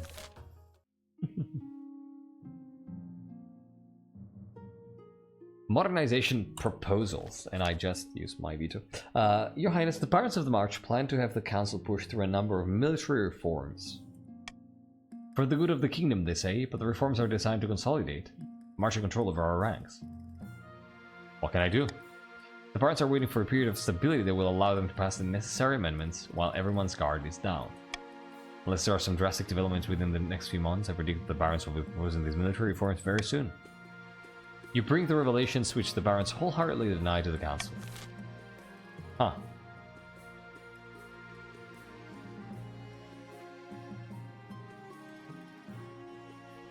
Well, I like it. It makes narrative sense to use golden choice on stalling the military reform with a host of legal quibbles, right?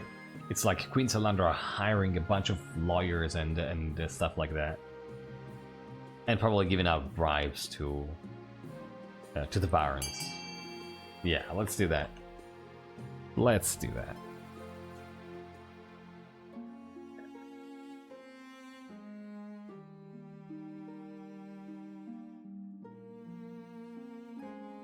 Am I out of focus? No. No, I'm not out of focus. Don't lie to me. Oh, this is actually closer than I thought. Look at that, 12 to 7. We might not pass if people go vote on C in block. Never mind, 15 to 7. Last few moments to vote for B to get some free money, counting down from 5, 4, 3, 2, 1, and 0. If it happens again, let me know, Bunko, please. Freeze the moment too late. You might want to refresh. Wait, let me see if you actually got in here. No, you didn't. Yeah, you might want to refresh because it looks like there's a bit of a delay. But 15 minutes of game left if you want 8 hours of sleep, by the way. I'm not gonna get 8 hours of sleep. Also, my alarm is gonna be at 9, not at 10, because at 10 I start the stream. But I'm okay with it.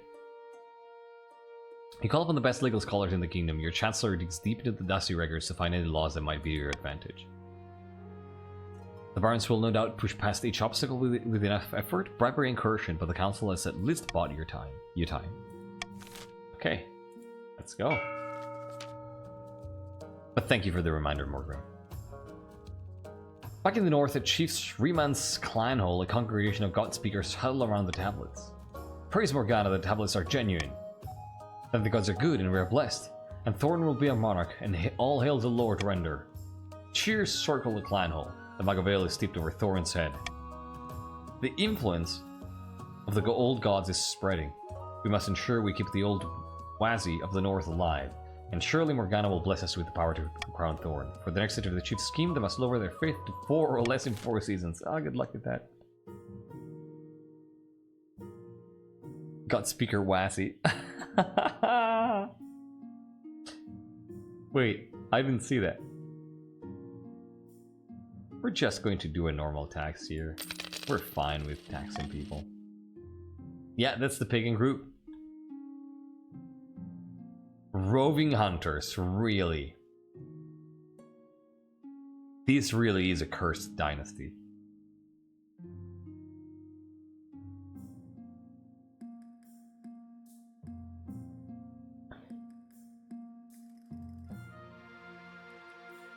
So I think we're going to go with Winter Feast. After weeks of leading your baggage train along perilous mountain roads, you finally arrive at the snow-swept clan hall of Chief Lyman Square.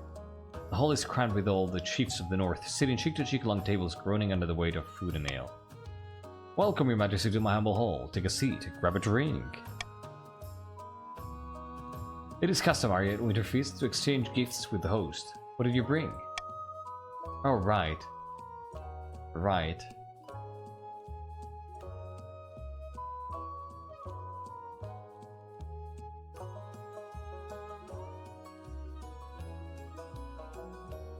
What did we bring, huh?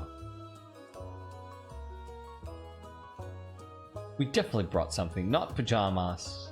Not the axe, because it's culturally insensitive. I think it might be the warhorse.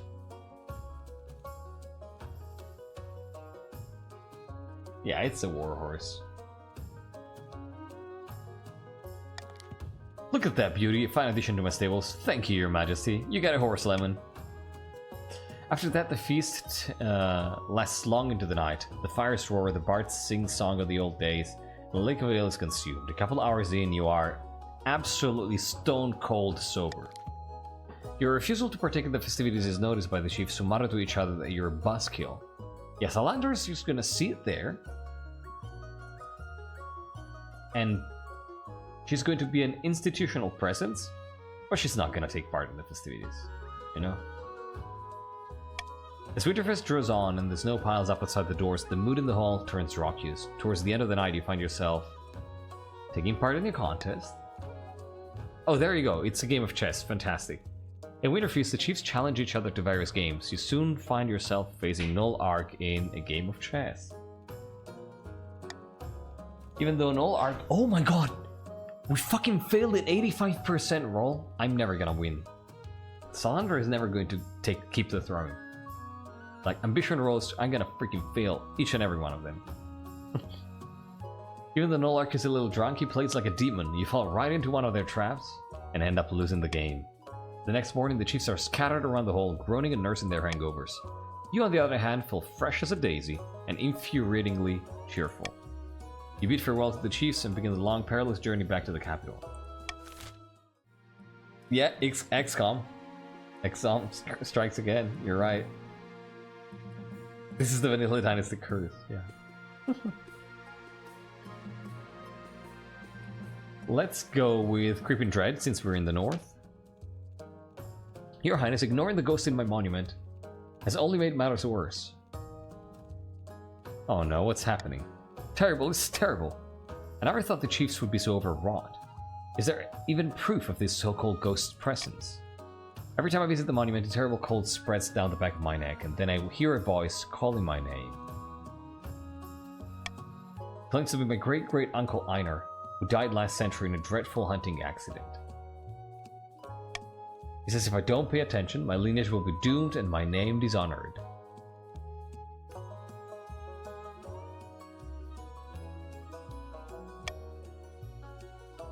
Or do you know your great-great-uncle Einar? Family Chronicles describe him as a bad-tempered old man with no sense of humor. An accurate portrayal, judging by his ghost. So... that's great.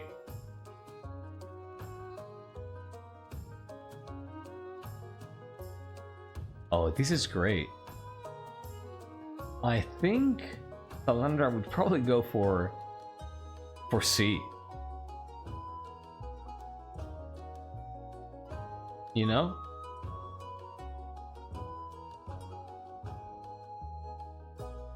And I think I'm actually gonna use golden choice here. I'm gonna fill you with gold, y'all. Listen to the freaking ghost. See, this goes against me strategically, right? Because I technically don't want to lower faith for the North, because that helps their scheme. But roleplay-wise, I want that to happen. And by the way, golden choice is on C, so you're gonna get free money if you vote that option.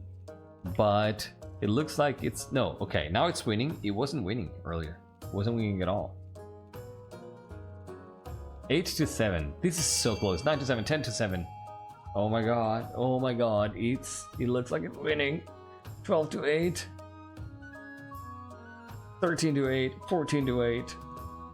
It's C winning in the end. 14 to 8. I'm gonna count 15 to 8. It looks like it's gonna be winning. Gonna count down from 5, 4, 3, 2, 1, and 0. 16 to 8.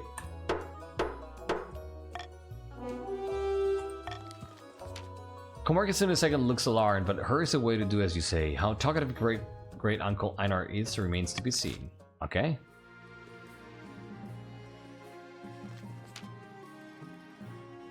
Your Majesty, 2 pirates are on their way home from an epic hunt and seek shelter for the night. In exchange, they're willing to give you a rare trophy and provide meat for an extravagant feast if you so wish. Tell me more about these barons. Their names are Electri and Selenium. As for this particular hunt, it's an ancient martial tradition, something about trekking to all 4 corners of the kingdom to claim a bounty from the great animal spirits. Oh my god, I think Salandra is not one for parties. If it had been Mitra II, they would have absolutely had a feast. But Salandra, I don't think is one for this kind of opportunities.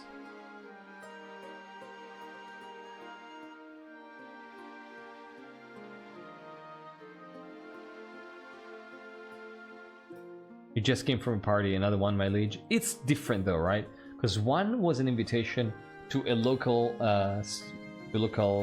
tradition, which was traditionally not officiated, but visited by the monarch. This one is, I'm in my pajamas about to get to bed, and these 2 guys stumble upon the crown lands and just need a place to stay, and we're like courteous enough to open them the door at night and let them sleep in.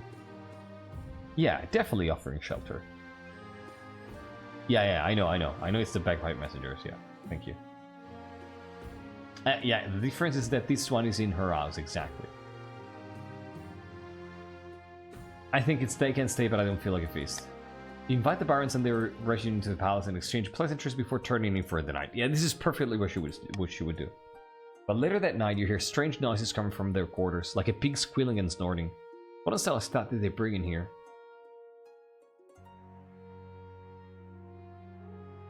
Oh god. I think she would be curious.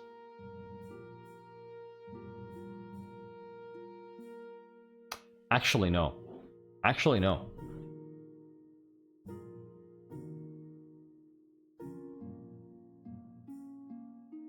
I think she's just playing the good host, right? This increases her prestige, and she needs to be accommodating with the like. She doesn't want to offend the nobles. But I think she leaves them be, and you know why? Exactly, precisely what Sparks Corruption has said. Never investigate the strange noises in the East. Having frequented occult environments, she knows that whenever you hear a weird noise coming from a different room, you never go look. You never go look. you might regret it. She probably had, as a kid, growing up, a small friend, you know, like another child who was a friend, who once, you know, peeked into a room and was devoured by some demon or some horrible creature. No. You never investigate the strange noises in these. Leave them be. No. Faker bomb, get out of here. Sure enough, the noise eventually stops. You just hope that whatever they did, they haven't made a mess of the guest quarters. The next morning, you part ways with the Barons. To thank you for their hospitality, gifting you some of their hunting trophies, including the barbed tail of a fearsome northern wyvern known as Sky Darkner. That's a funny name. That's great. No, you don't. After several rounds of deliberations, the council approves wide-ranging reforms to the kingdom's standing armies. The Barons are the major contributors to this new model army, having volunteered their expertise and manpower in these trying times. Their newfound authority brings riches to the march, merchants seeking to sell arms, mercenaries seeking employment, and even young peasants looking to defend their kingdom. Meanwhile, in a foreboding martial fortress, the Barons are celebrating. Ha! I can hardly believe they went for it. This is all well and good, but we have not won yet. We must make our final preparations before we take control. Barons of the March, this is your last stage. Last stage of your scheme. What do you want to do here? Do you want to march on the capital with the full strength of a new model army trying to raise your military? Or do you want to quietly force the queen to abdicate, trying to lower authority? What do you want to do, Barons? What do you want to do, Barons? March on the capital? Are you... or quietly force the queen to abdicate? Are you gonna play the queen's game? You know? I mean, this is a legitimate ruler, right? Quietly forcing her to abdicate would probably be the wise thing to do. But if you instead want to march on the capital, that's gonna be a hostile takeover. And that might net you some enemies.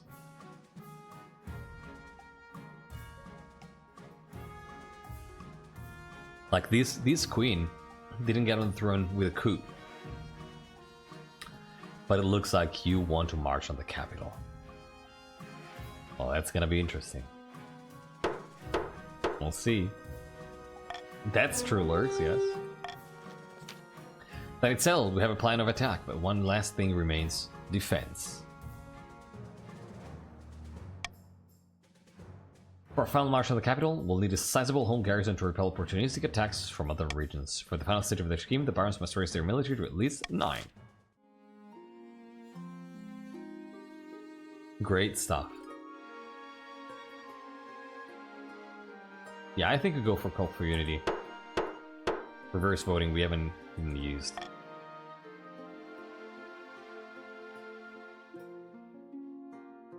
Eastern season?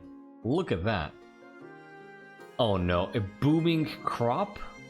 Look at that, a spot of heresy and the Archbishop's request. Oh, this is going to be easy. Your Majesty, I wish to speak with you about the situation in the East.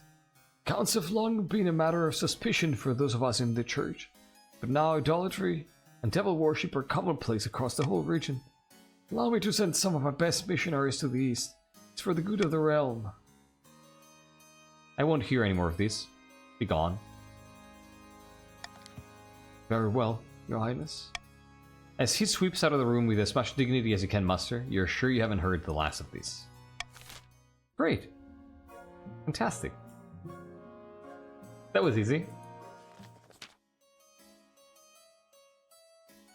It's that easy. Yeah, you can just say no. Your Highness, I'm stunned, outraged, and incensed. I've been summoned to trial by the Inquisition on some nonsense fabricated charge. They're claiming I'm part of a cult because of the peculiar design of my crest, and how I have exactly 10 people at every meal and the strange noises from hidden chambers. See? Strange noises from hidden chambers. It's ridiculous. Don't worry, Jaws.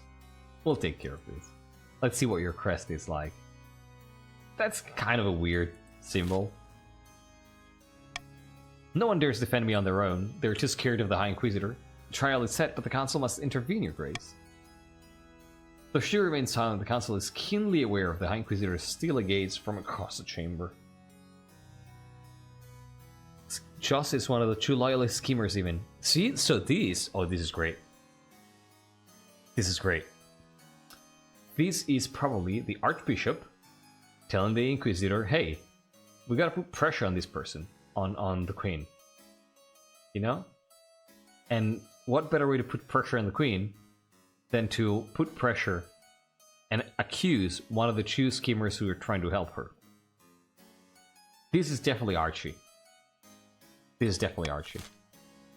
This is Archie's doing.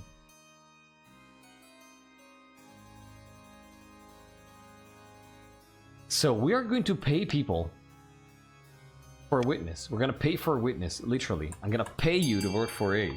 I might regret this, but I'm going to pay you to defend Jaws. Because I don't want to leave it, you know, I don't want giving his victory to the church.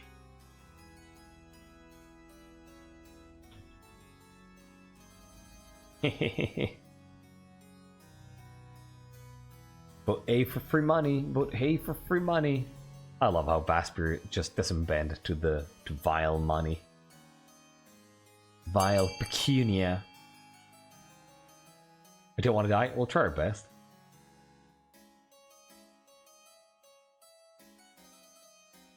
I'm glad we installed the countiest count to ever east. You are principal, that's true. Even if your principal is spite. Apologies. I'm very sorry about that. Alright, 25 people voting on A. Let's go. You distributed a proclamation among the counts asking for witnesses of Joss' innocence. And it's a success. And it's a success. We only succeed when we're trying to help our fellow counts. Count that which lurks the third. Oh wow, I forgot you had gone to the third. Comes forward. Claiming to have known Joss since childhood, and that her devotion to the Ninth God is second to none. The High Inquisitor finds little solid evidence that could work against such enthusiastic testimony. Reluctantly, she drops the charges and pays compensation to Joss, who sends you a small gift in thanks. You're very welcome. You're very welcome, Joss. Do a lot of opium and have a lot of visions after all. Oh, right. Yeah, that's probably looked at like with suspicion, right?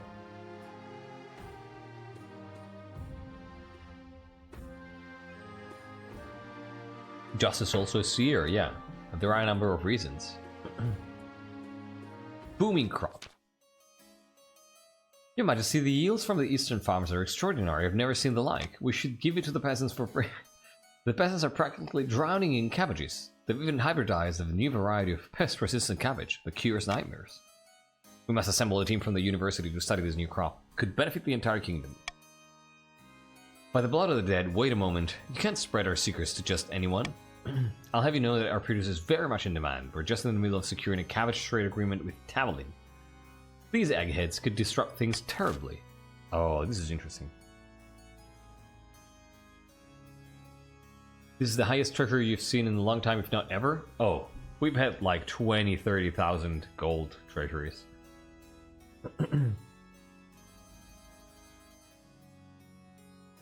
Pay the counts to countless callers.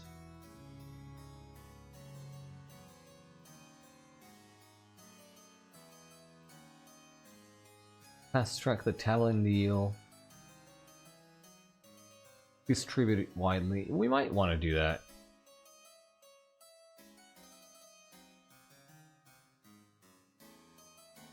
Honestly,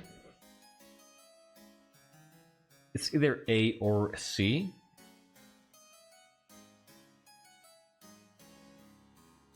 But I like the idea of C. I'm gonna call for unity.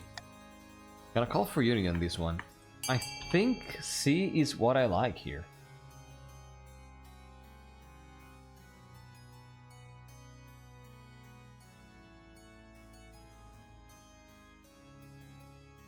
Right? This benefits everybody. So, I think it's the best thing to do, since there's no occult relation necessarily to this.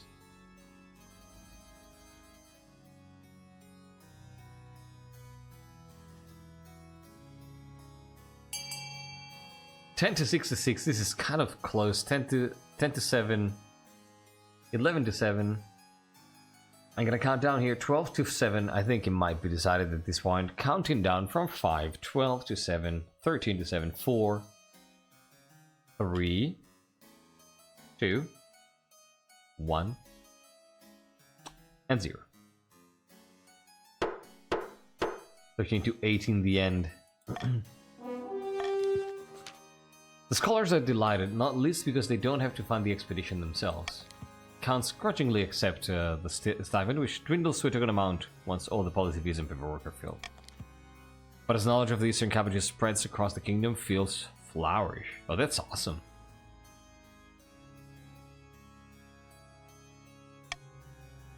Cabbage industry booms as sleepless nights become a thing of the past.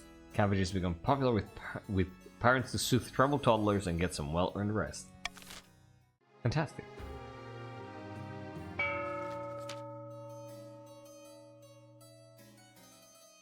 So I'm not gonna read this.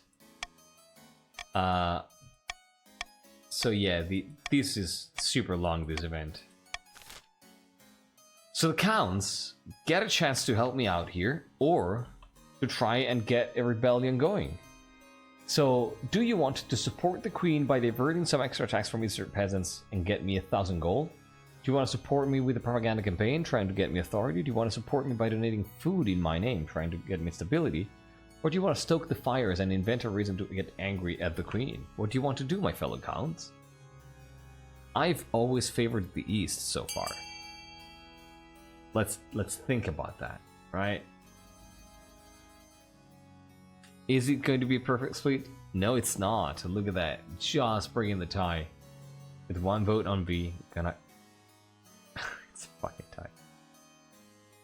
Oh, I'm gonna wait a few seconds, I was about to say, because you never know, and there you go. It's a tie. 3, 3, and 3. Yeah, I didn't even... I spoke so soon that I didn't even get time to finish the sentence.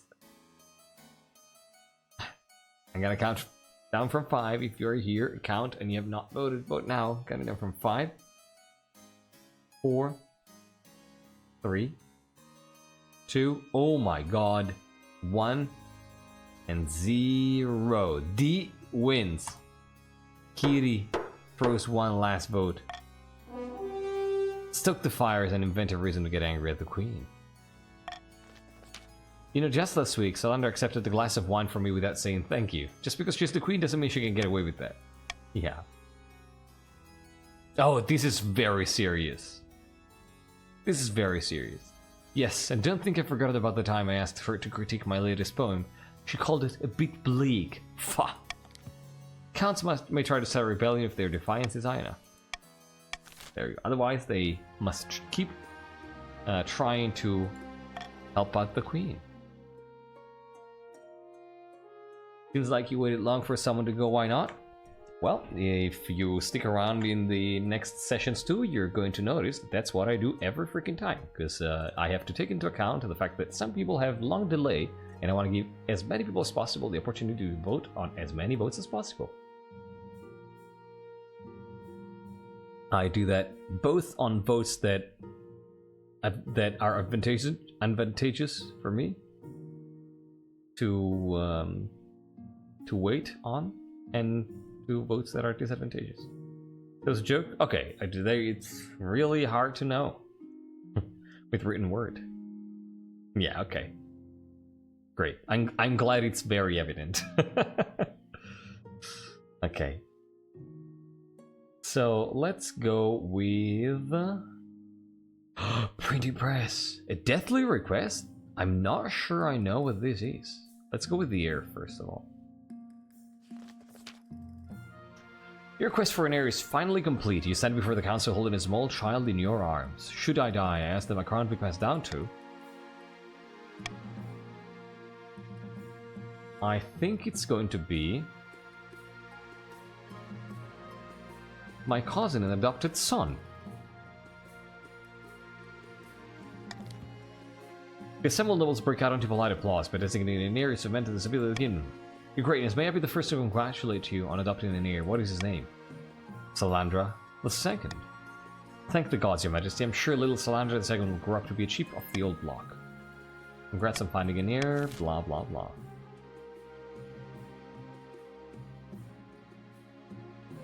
So, let's go with the deathly request first. A noble is here to see you, your majesty. He says it's a delicate matter. Unfortunately, I'm not merely here for a social call. Komari, oh my god. I sat down to speak with my great-great-uncle Einar, and I finally understand what he wants from me. In his youth, he was quite the rake, and he was having an affair with none other than Ryan's, Amy the Third's great-great-grandmother. Oh shit. He told me that his most passionate letters are hidden somewhere in her castle. Oh my god. This is so perfect. Like, that freaking manor is absolutely cursed and haunted in so many ways. So many ways. Oh my god. The curse takes unexpected forms. Yes. This is so perfect. They must be destroyed for the sake of my family's reputation. The game knows. The game knows. We know that the game knows, but you know, we always get surprised.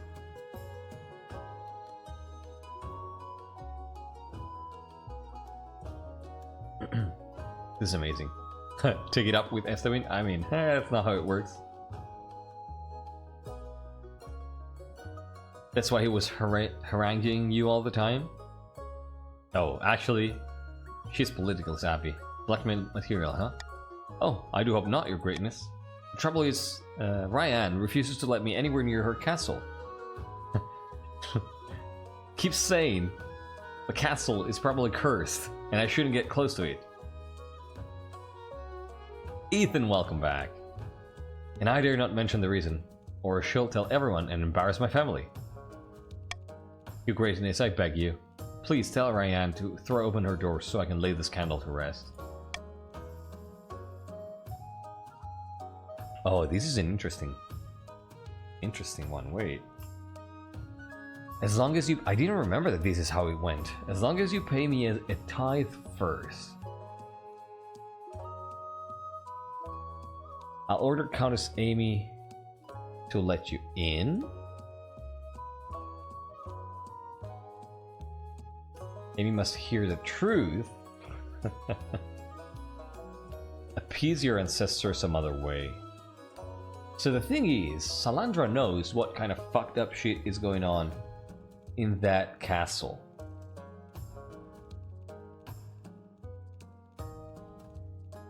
Right? So there's probably some fucked up shit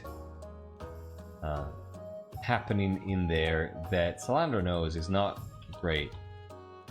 Ethan, you have absolutely joined. There you are, your account.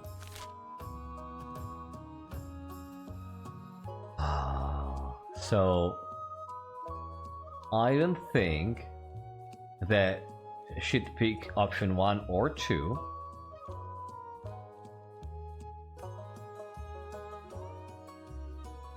I think it'd be, you know, it would probably be D. Appease your ancestor some other way.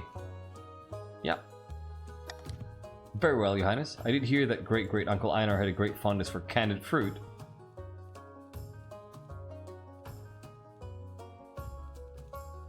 Oh, that is absolutely canon, Amy. He leaves crestfallen. Over the next few weeks, he collects a prodigious amount of candied fruits, leaving them as an offering for great-great-uncle Einar. He's very fond of them indeed.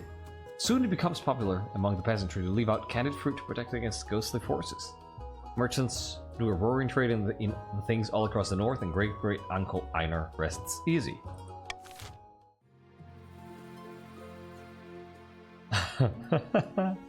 Who did, Amy? That's awesome. That's a great ending to that. I don't think I had ever seen that ending. Zima! Your Highness, a blacksmith in the north has come up with some sort of printing contraption. Instead of relying on the painstaking effort of scribes, he produces 100 copies of a text an hour. Sounds dangerous. Hey, Your Majesty, but it could also be a most profitable investment. It's indeed you, Zima. Look at that smirk.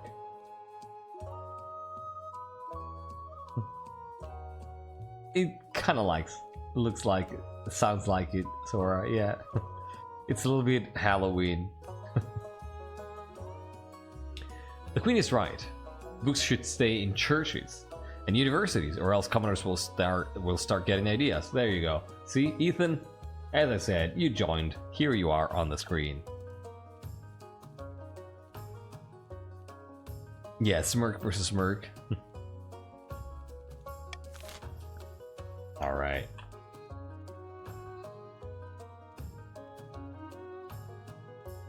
Oh, this is an easy choice.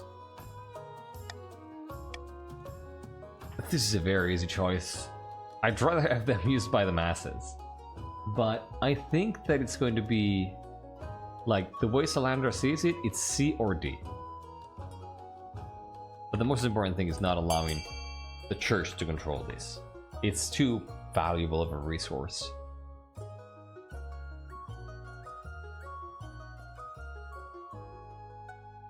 Your choice? Your choice is gone. Do you really want the masses to use the printing presses? Oh my god. 8 to 6, this is pretty close. This is a pretty close vote. 9 to 6 to 6, 10 to 6 to 6. Oh my god. 10 to 7, 6, 10 to 8. 10 to 8, is that it? I'm gonna count down here. Yeah, looks like it. 10 to 8. Still very close, it can be tied. I'm gonna count down from 5. 10 to 9 already. 4. Just one vote to tie. 3. 2. 10 to 9, one vote to tie. 1. And 0. 10 to 9. Allow printing presses to be used by the masses. You're going to regret this one day, Your Grace. Ignorance is the only thing keeping the common folk in line. And I think I think you have a point.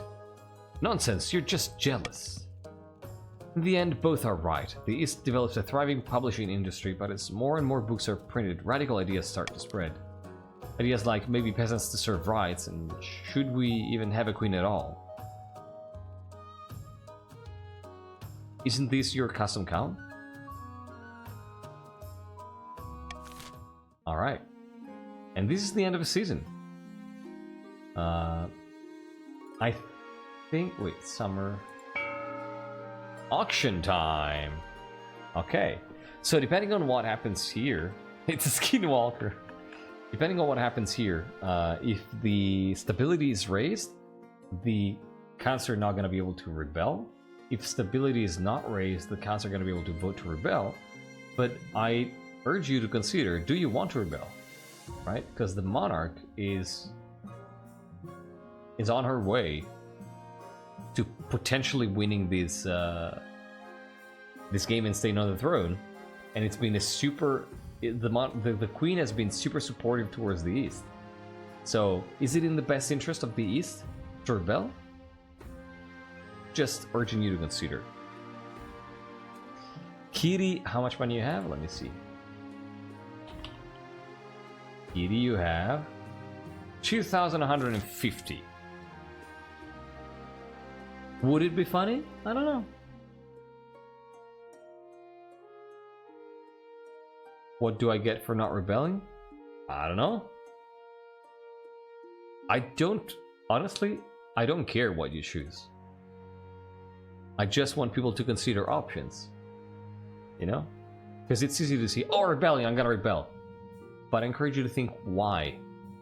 Like, would your character do it, right? Like, it's all in the frame of RP. Risk player, you have 3,250 gold. By the way, if you're not sure how much gold you have and you want to spend it all, you can just type a very big amount and it's going to automatically spend it all. So if you have 1,000 gold, but you don't know, and you want to make sure you spend it all, you can just say fund, let's say B, 10,000. And the game is going to spend all the money you have. Okay? Okay. Start auction, let's go! Exclamation mark fund followed by the letter of the building you want to fund, followed by the amount of money you want to spend. Your options are exactly like Ethan did. Your options are lowering farming for the barons with A, raising military for the barons with B, raising authority with C, lowering faith for the chiefs with D, raising stability with E, and lowering stability with F. So what do y'all want to do? What do y'all want to do? Try and pay for the library, I assume, or play. I don't know. 20 seconds left. Oh my god, I forgot. 20 seconds left now. 20 seconds left. 20 seconds left. Are there 10 seconds left? Are there 10 seconds left? Yes, 10 seconds left now. You're locked in. There's 5. B and E for winning. B and F for winning. F is winning, not E. 3, 2, 1. Oh my god, that was so freaking close. That was insanely fucking close. I don't know if you saw that, but E and F were not at all among the options that were about to be voted. And then in the last like 8 seconds, E popped up, and then F, and then E, and then F, and then E in the very last 2 seconds. That was an insane auction. One thing is sure though, B has been funded with over 10,000 gold. That's a huge fortress. Oh man, Crown Bishop? Crown Bishop. 4,000 gold. I think that this is the moment in which the Crown Bishop house becomes recognized as one of the major houses, you know? Not one of the main houses of the kingdom, but I don't think you're seen as a tiny house anymore. The construction of this huge military complex, this huge military building, I think is what you know, turns heads in a way, you know? It's like, oh, look at this. These people are wealthy.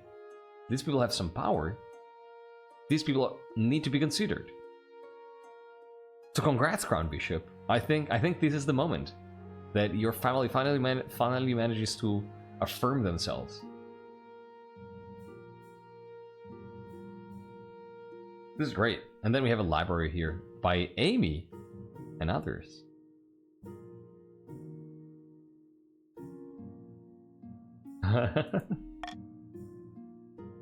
That's true, Amy, yeah. Incorporating the structure of many crests of House Crown Bishop makes sense, yeah. You know, in cornerstones and stuff like that. Who called for the sandwich earlier? Who called for the sandwich? Who summoned the sandwich? Let's go with the ambition first, though. At the start of your reign, you said you wanted to be a peacekeeper. You've succeeded on that front. The kingdom is peaceful and you're renowned for your mercy and wisdom. Well done, your majesty. To shut down your noble scheme for good, we need to build on that reputations.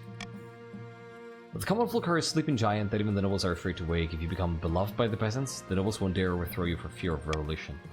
My advice, on the other hand, would be to infiltrate each region with loyal spies. Defeat their schemes with schemes of our own. Deku Drakneil asked. That's freaking awesome. Yeah, you called it. So I think that Salandra wouldn't want to be the mother of the nation, right? In the sense that she knows that she would have to compete with the image of Mitchell II that people still have at heart.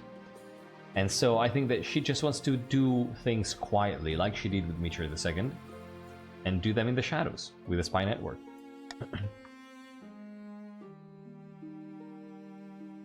Yeah. Let's go.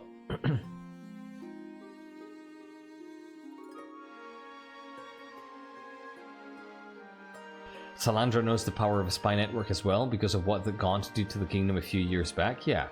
But it's not, you know, I wouldn't say that she knows automatically, because that was probably like military grade secrets, and she wasn't queen yet, so possibly she didn't quite know the full extent of the thing. I don't know. Let's go with heretical discovery first of all here. Oh, there is an ad break incoming here. Twitch is letting me know in about 30 seconds, I'd say. And that's great, because I am out of water. So yeah, this is the last sip of water I have. So I definitely need the break to go refill my my tankard here. So let's go. Your esteemed highness, I bring traveling news. Salandra feels to me like she already dabbled in cloak and dagger schemes before. Definitely, yes. If you, someone took the Ninth's name in vain again? Not quite, your highness. A group of individuals in the East are meeting in secret to preach heretical teachings and engage in rituals. You don't say. They are adherents to the cult of the Undivided. They believe the Ninth God did not destroy the 8 deposed gods, but is in fact all of them joined together in an unholy union.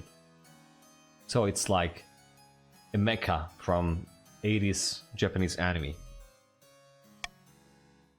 Pure sacrilege. Regrettably, I require the Council's permission to launch a proper investigation, otherwise my Inquisitors would have destroyed the cult before it had the chance to spread. This isn't worth our time. Let's forget about it. Shall we? Heresy is a disease, your highness. If you do not cure it quickly, its spread will become uncontrollable. You will regret your hesitancy. With nothing to rein them in, the cultists of the Undivided thrive in the faithless region of the East, spreading their influence and gaining followers by the week. Just what we wanted. There you go. Ad break is... That's funny, lurks. Ad break is running, so I'm gonna be using the opportunity, go grab some water, and quickly use the restroom. And I'll be right back. See you in 2.5 minutes.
Alright, welcome back everybody. Thank you so much for sticking around. Let us continue here. So what do we have? We have a tasty... Oh right, the sandwich. I could go for a sandwich here. Morgrim? Morgrim, really? I don't mean to exaggerate, your majesty. I love that Morgrim, the schemer, burned alive, the latest monarch, one day just wakes up and is like, hey, look at this! I don't mean to exaggerate, Your Majesty, but I believe I have pioneered the most incredible invention in the history of mankind. I was hosting a small party, playing cards with some old friends, while burning a monarch or two. I called for a servant to bring me something to eat that was both tasty and convenient as my hands were occupied. What my servant brought me that evening will change the world forever, Your Highness. Show me. Show me. Morgrim sandwich. What dark magical hearts have been involved in the creation of such a devilishly delicious treat? Oh my god, Morgrim, you're so right. That's it. In my alchemy, I accidentally came up with an excellent condiment. Perfect sandwich sauce. That's it. That's it. You were trying to create a poison that would kill an elephant, and instead you created an absolutely delicious condiment. Behold. She holds in the air a plate. Atop the plate are 2 slices of bread with a piece of meat wedged between them. It allows the hungry noble to consume 2 slices of bread plus meat all at once, saving valuable time. Meanwhile, the bread serves as an impregnable barrier, preventing one's hands from being besmirched by meaty juices. Astonishing. Naturally, since this is my invention, I propose we name it after me. In a few years' time, I expect everyone to be enjoying a nice Morgrim moon for lunch. But naturally, this innovation cannot be made available for free. Every time a Morgrim moon is consumed, I expect a small royalty payment. But thank you, Bonkle, once again, crossing my legs. This is actually super useful. I never realized how much I did that. And I was also a little bit hunched. Thank you so much. So I think...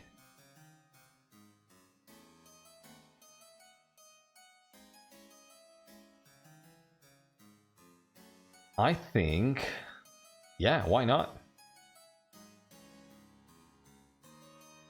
I mean, let's give everybody money.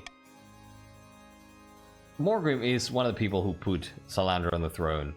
So yeah. Salandra's gonna use money to give something back. More interested in the fame than the money. So probably not a... oh shit. I mean, that's probably still, who knows, right? Like, I think that by going A, we also try to get you fame, right? And it's just kind of a happenstance that it doesn't work out. Like, B sounds like an insult, right? Like, your character comes up and asks that, and the monarch is like, nope. No, I'm not gonna give you royalties. We don't know that that's going to lead to fame. So yeah, I think A is the choice that makes the most sense right here. All right, I'm gonna go.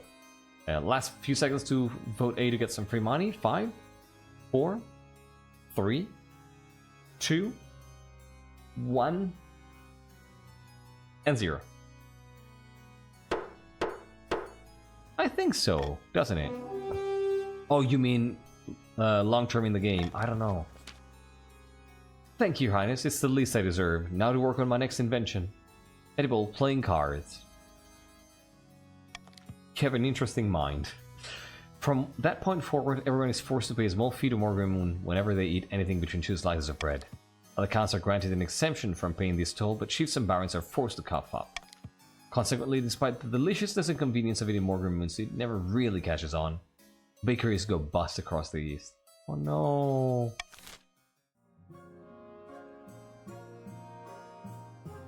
Too delicious to leave. Too strange. I mean, too delicious to die. Too strange to survive. Sorry, Morgrim. We will remember it as the most delicious sandwich that we never had.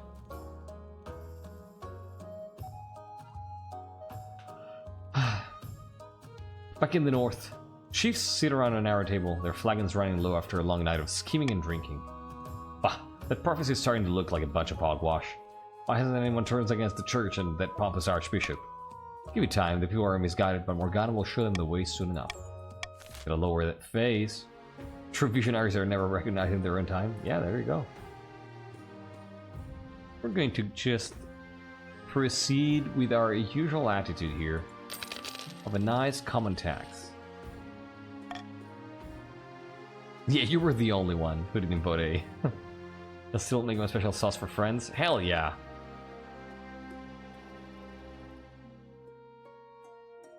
This is because the royalties were on the sandwich part and not on the sauce part? Word. So what do we have here? A proposition, an urgent meeting... Ambition. Oh, shit. Mandingo, welcome in, and thank you so much for joining. How are you doing? You are a chief of the North. So, I think... Let's take a look at an... Like, this is urgent. Let's have an urgent meeting. One evening at dinner with Queen Consort Hilde, the Marshal stamps into the room. She salutes you before slamming down a sheaf of papers on the table. What's this? Crime is on the rise in the March, Your Majesty. The barons report a spate of robberies on the highways and on their estates. Hilde leafs through the papers. Surely the barons should take responsibility for dealing with this. Oh, something happened. Thank you so much for the follow, Mandingo.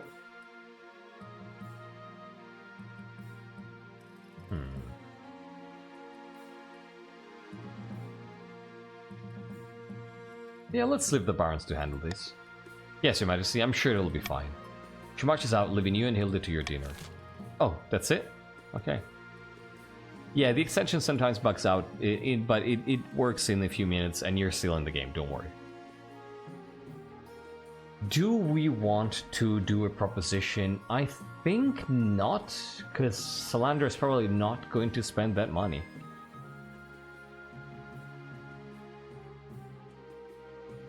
So I think I'm gonna roll the ambition now.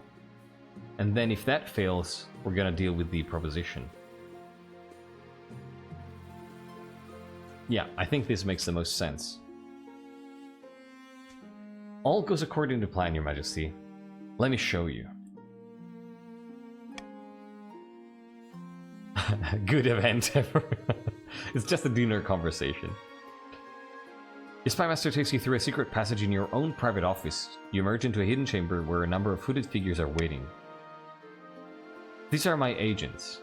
They can blend into a crowd as effortlessly as they can slip a knife between a trader's strips. Why didn't I know about this chamber, by the way? Don't worry about it. The palace is riddled with secret passages and hidden rooms. I'll keep track of them for you. Salandra is worried. Soon our spies will infiltrate the courts of all the nobles on your council, disguised as traveling bards. One of the spies does a cider cloak revealing the loot and the colorful costume of a troubadour. With charm and flattery, they'll worm their way into your nobles' hearts and minds. Then we'll have a spy network of the likes of which the world has never seen, out to make even the Gaunt of Tavalin look like rank amateurs. Isn't that great? Isn't that great?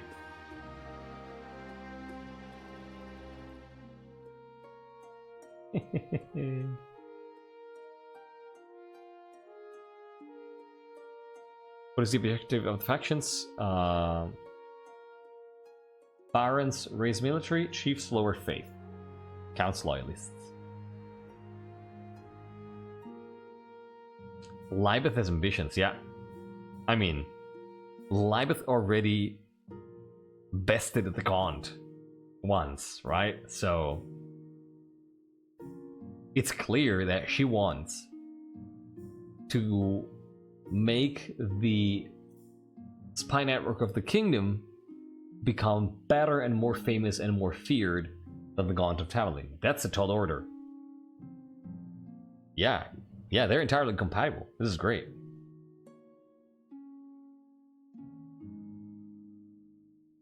This should put us up to their foolish schemes. And will keep the kingdom stable for the rest of your reign. A little blackmail is a small price to pay. A week passes before you hear more news. Your spymaster arrives in your office with a tiny scroll, small as a cherry stem, clutched between two fingertips. This is a message from one of our agents in the field, Your Majesty. I sent her to Chief Mandingo's clanhold, disguised as a skald, with bagpipes at her back. Haha. I'm beginning to worry the advisor is more in control of the ambition than the queen. Right?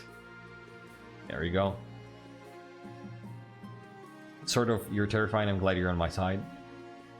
Influential royal advisors. As Kana said. Welcome back, Azartras. Open it. Of course. 80% chance. We've failed a bunch of 80% chances. Come on. Wait to hear the success of your fledgling spy. Oh my god, it's a success! The spy master sights the scroll for a moment, and a smile creeps across her face. She holds it over a candle flame and it vanishes in a puff of cinders. She's been welcomed into Chief Mandingo's court with open arms, and is already flattering him with fawning songs. We can't let the nobles boss you around. This is why I will be bossing you around. Yeah, that checks out. No, same game as our trust. Let's hope our other spies are just as successful. Over the next few weeks, you receive back word from more and more of your agents. Almost all of them have successfully wormed their way into your nobles' courts. Oh, by the way, for those of you who might be new around here, if we pass, I'd like to ask for an indigo frog. Ilicate to ASK for an indigo frog and extend the timer.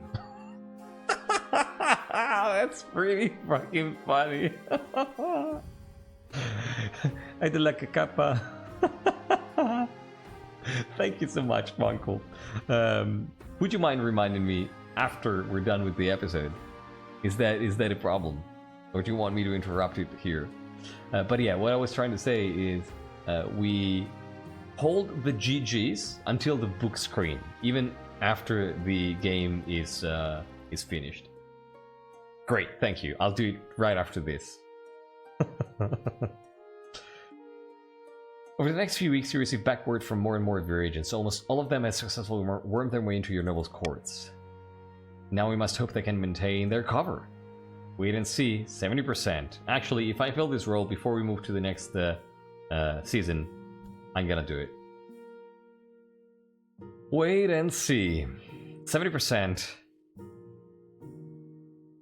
Is this cursed?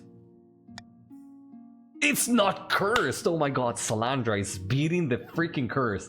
A few more weeks pass. You wait anxiously for news of your spy's progress. One day, your spy master appears at your desk, her face lit by a triumphant smirk. Good news, Your Majesty.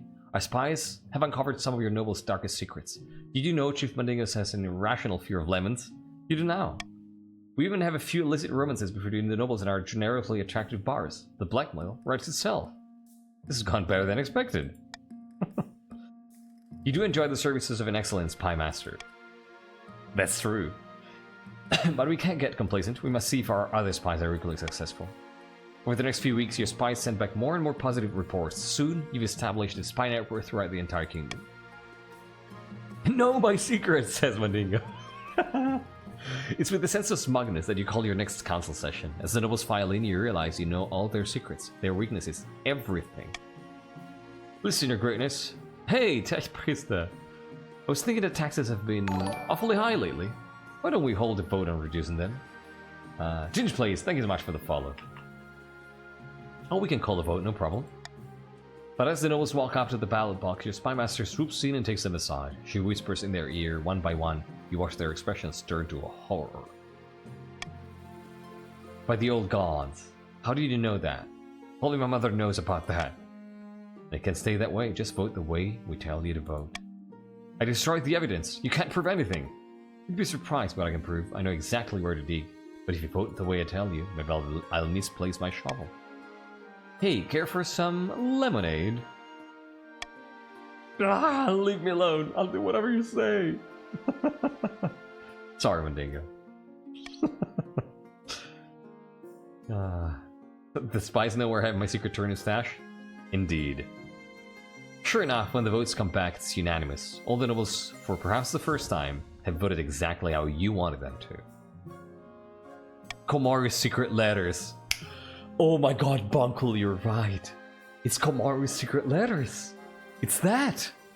Absolutely. Sure enough, when the votes come back to see unanimous, all the nobles for perhaps the first time have voted exactly how you wanted them to. I could get used to this. When you leave the council hall, the nobles are quiet. They know a new era has begun. An era of cooperation. Or else. Perhaps a teal Perhaps a one? teal one next to the purple, to represent both of my houses, now that we have a powerful court. Also, number go back over 7 hours. It says the numbers in Italian. That's so good. Thank you, Sora. I'll do the 2 right after this episode. Your spy master meets you outside, unable to keep the sly smile off her face. We did it. This is where my reign really begins. Indeed, your majesty, with the nobles under your thumb, we can accomplish great things. You just need to listen to my advice very carefully. Oh my god, this freaking spy master. Amy, thank you so much for gifting this up to all of you, aka Pasnik. This is amazing. Look at these influential royal advisors. You just, like, with the nobles under our thumb, it's not your thumb, our thumb, we can accomplish great things. You just need to listen to my advice very carefully. Libeth is in control. Salandra thinks she's in control, but Libeth is absolutely in control. This is amazing. That night, you sleep in untroubled sleep for the first time since you first sat on the throne. No matter their grievances, the nobles will never again dare to defy you. You simply need to mention offhandedly that you know what they did last winter, or that you know where they sleep at night. And that's gonna be game, everybody. GG. Good game, and congrats to me. To the Counts for bringing Queen Salandra to victory. I think they're secret best friends. Wait, there's more! What's happening here? Komori Kitsune, thank you so much for the 10 freaking gifted stuff. That's insane. Thank you so much. Holy crap. Oh, wait. You cannot see that properly. Let me move these a little bit down here. Yeah, there we go. That's better. Thank you so much, Komori, trying to corrupt me and bribe me to hide your letters. I appreciate that. Thank you so much. Either they're in a weird power struggle or they're secret best friends. I think that Libeth is just smarter and better at her job than Salandra and manipulates her better, you know? Oh, you randomly picked Pasnik? That's awesome. Yeah, this is a Dynasty of Advisors so far. That's amazing. Oh wow, you thank you so much, Komori, for gifting 10 subs to Zima, Trash Panda, KOTC Enjoyer, Reven, Faker Bomb, Don Jiho, Ginger Plays, Saul Boulon, Crown Bishop, and Electri. Thank you so much. That's awesome. Yeah, no, you survived. The pirates' revolutionary plans for their new model army were quietly shelved, but not forgotten. Those blueprints will surely come in useful someday, like next time, because they always vote that. The chiefs decided that the time must not have been right, but the prophecy was quietly forgotten by all except the god speakers who waited for the right omens to rise again. No worries, Fig Bomb. The Counts celebrated their victory, and Salandra was venerated as a true hero of the East. True, but some whispered that the Counts were losing control of their puppet as the Queen consolidated her power around her hair. Prince Salandra II, or rather, as the Spy Master consolidated her power around the heir. Queen Salandra ruled from the shadows, getting her way in the council with blackmail and threats. The nobles were terrified, but the peasants considered it a golden age. After 15 years of unquestioned rule, Queen Salandra died peacefully in bed, and the nobles let out a collective sigh of relief. Yeah, as Morgan said, it might not be 15 years because we do the modding. Queen Salandra the Cunning, not as cunning as Libeth though, but this is a great name. It's very apt. Alright. Richest noble is Morgrim, poorest noble is Crowbar Lamb, and let's take a look at King Salandra II. Who is this guy? Oh my god! This is the kind of guy who wears an eye patch just because it's fashionable. I really want to know where the hell this guy comes from, you know? Hell yeah.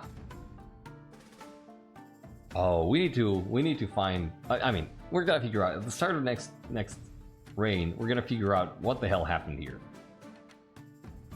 This is amazing. Yeah, Morgrim overtook Spars. Definitely causing another song, yeah. Pasnik! Here you are! Oh my god.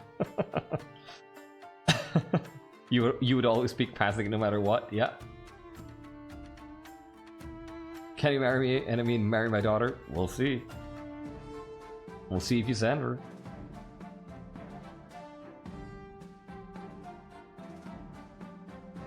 Yeah.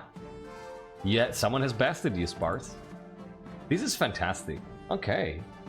So Queen Salandra being actually manipulated, the manipulator being manipulated by her spy master, and basically we have Salandra II who's been raised by under the influence of the advisors, right? So I think it's going to be super interesting to see his story, like how he grew up, and also what kind of character he is going to show, and how much is going to be subdued in a way, right? Like subject to the advisor's influence. Like Chancellor, Spy Master, and Marshal are playing Kingmakers right now.